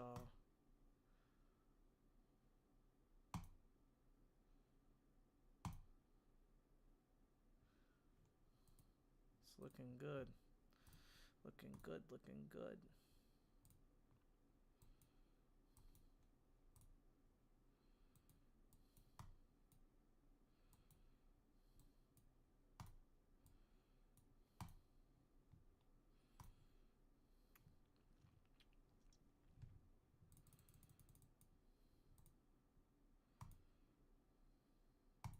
This is looking good, man. You know what I'm saying? Because every week the goal is to strive to create a lecture, read some books on that topic, watch a lecture on that topic, and get to it, man. It's looking good though, man. I'm loving it. The Plato lecture, man. We got a lot of shit in stock, baby. We got a lot of shit in stock, son. Like, I'm going crazy. Like, well, I gotta change all of this. Okay, hold on. I might as well just change this right the fuck now, because before I forget, because the color must be completely white.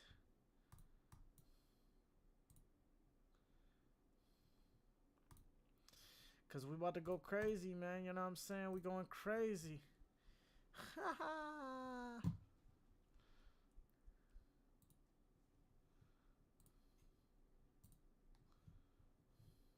It's looking good though, man.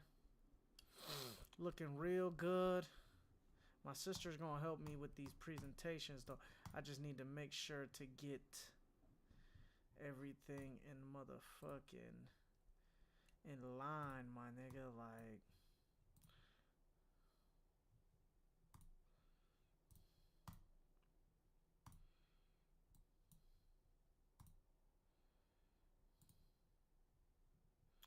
and the more I do it, the more quicker I am. I'm slow with this, so the ideas is gonna be way more in depth. The way I say it's gonna be way more in depth. I'm gonna have a way more deeper understanding of what I gotta talk about, and that's the point of these streams right here, bro. These streams right here is all about the research. It's all about the understanding of the topic itself. And if the more people are in the chat and the more that I can see you guys comment, the more I can talk to you guys and ask you guys questions, so I'm capable of understanding even more. You know what I'm saying? Like, that's the whole point. So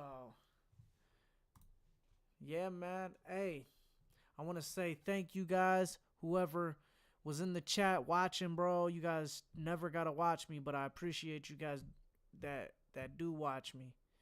And it's going to be a crazy journey. And I just want to say I love y'all, man. I appreciate y'all so much. And I can't wait to see y'all again, man. Thank you once again. Peace.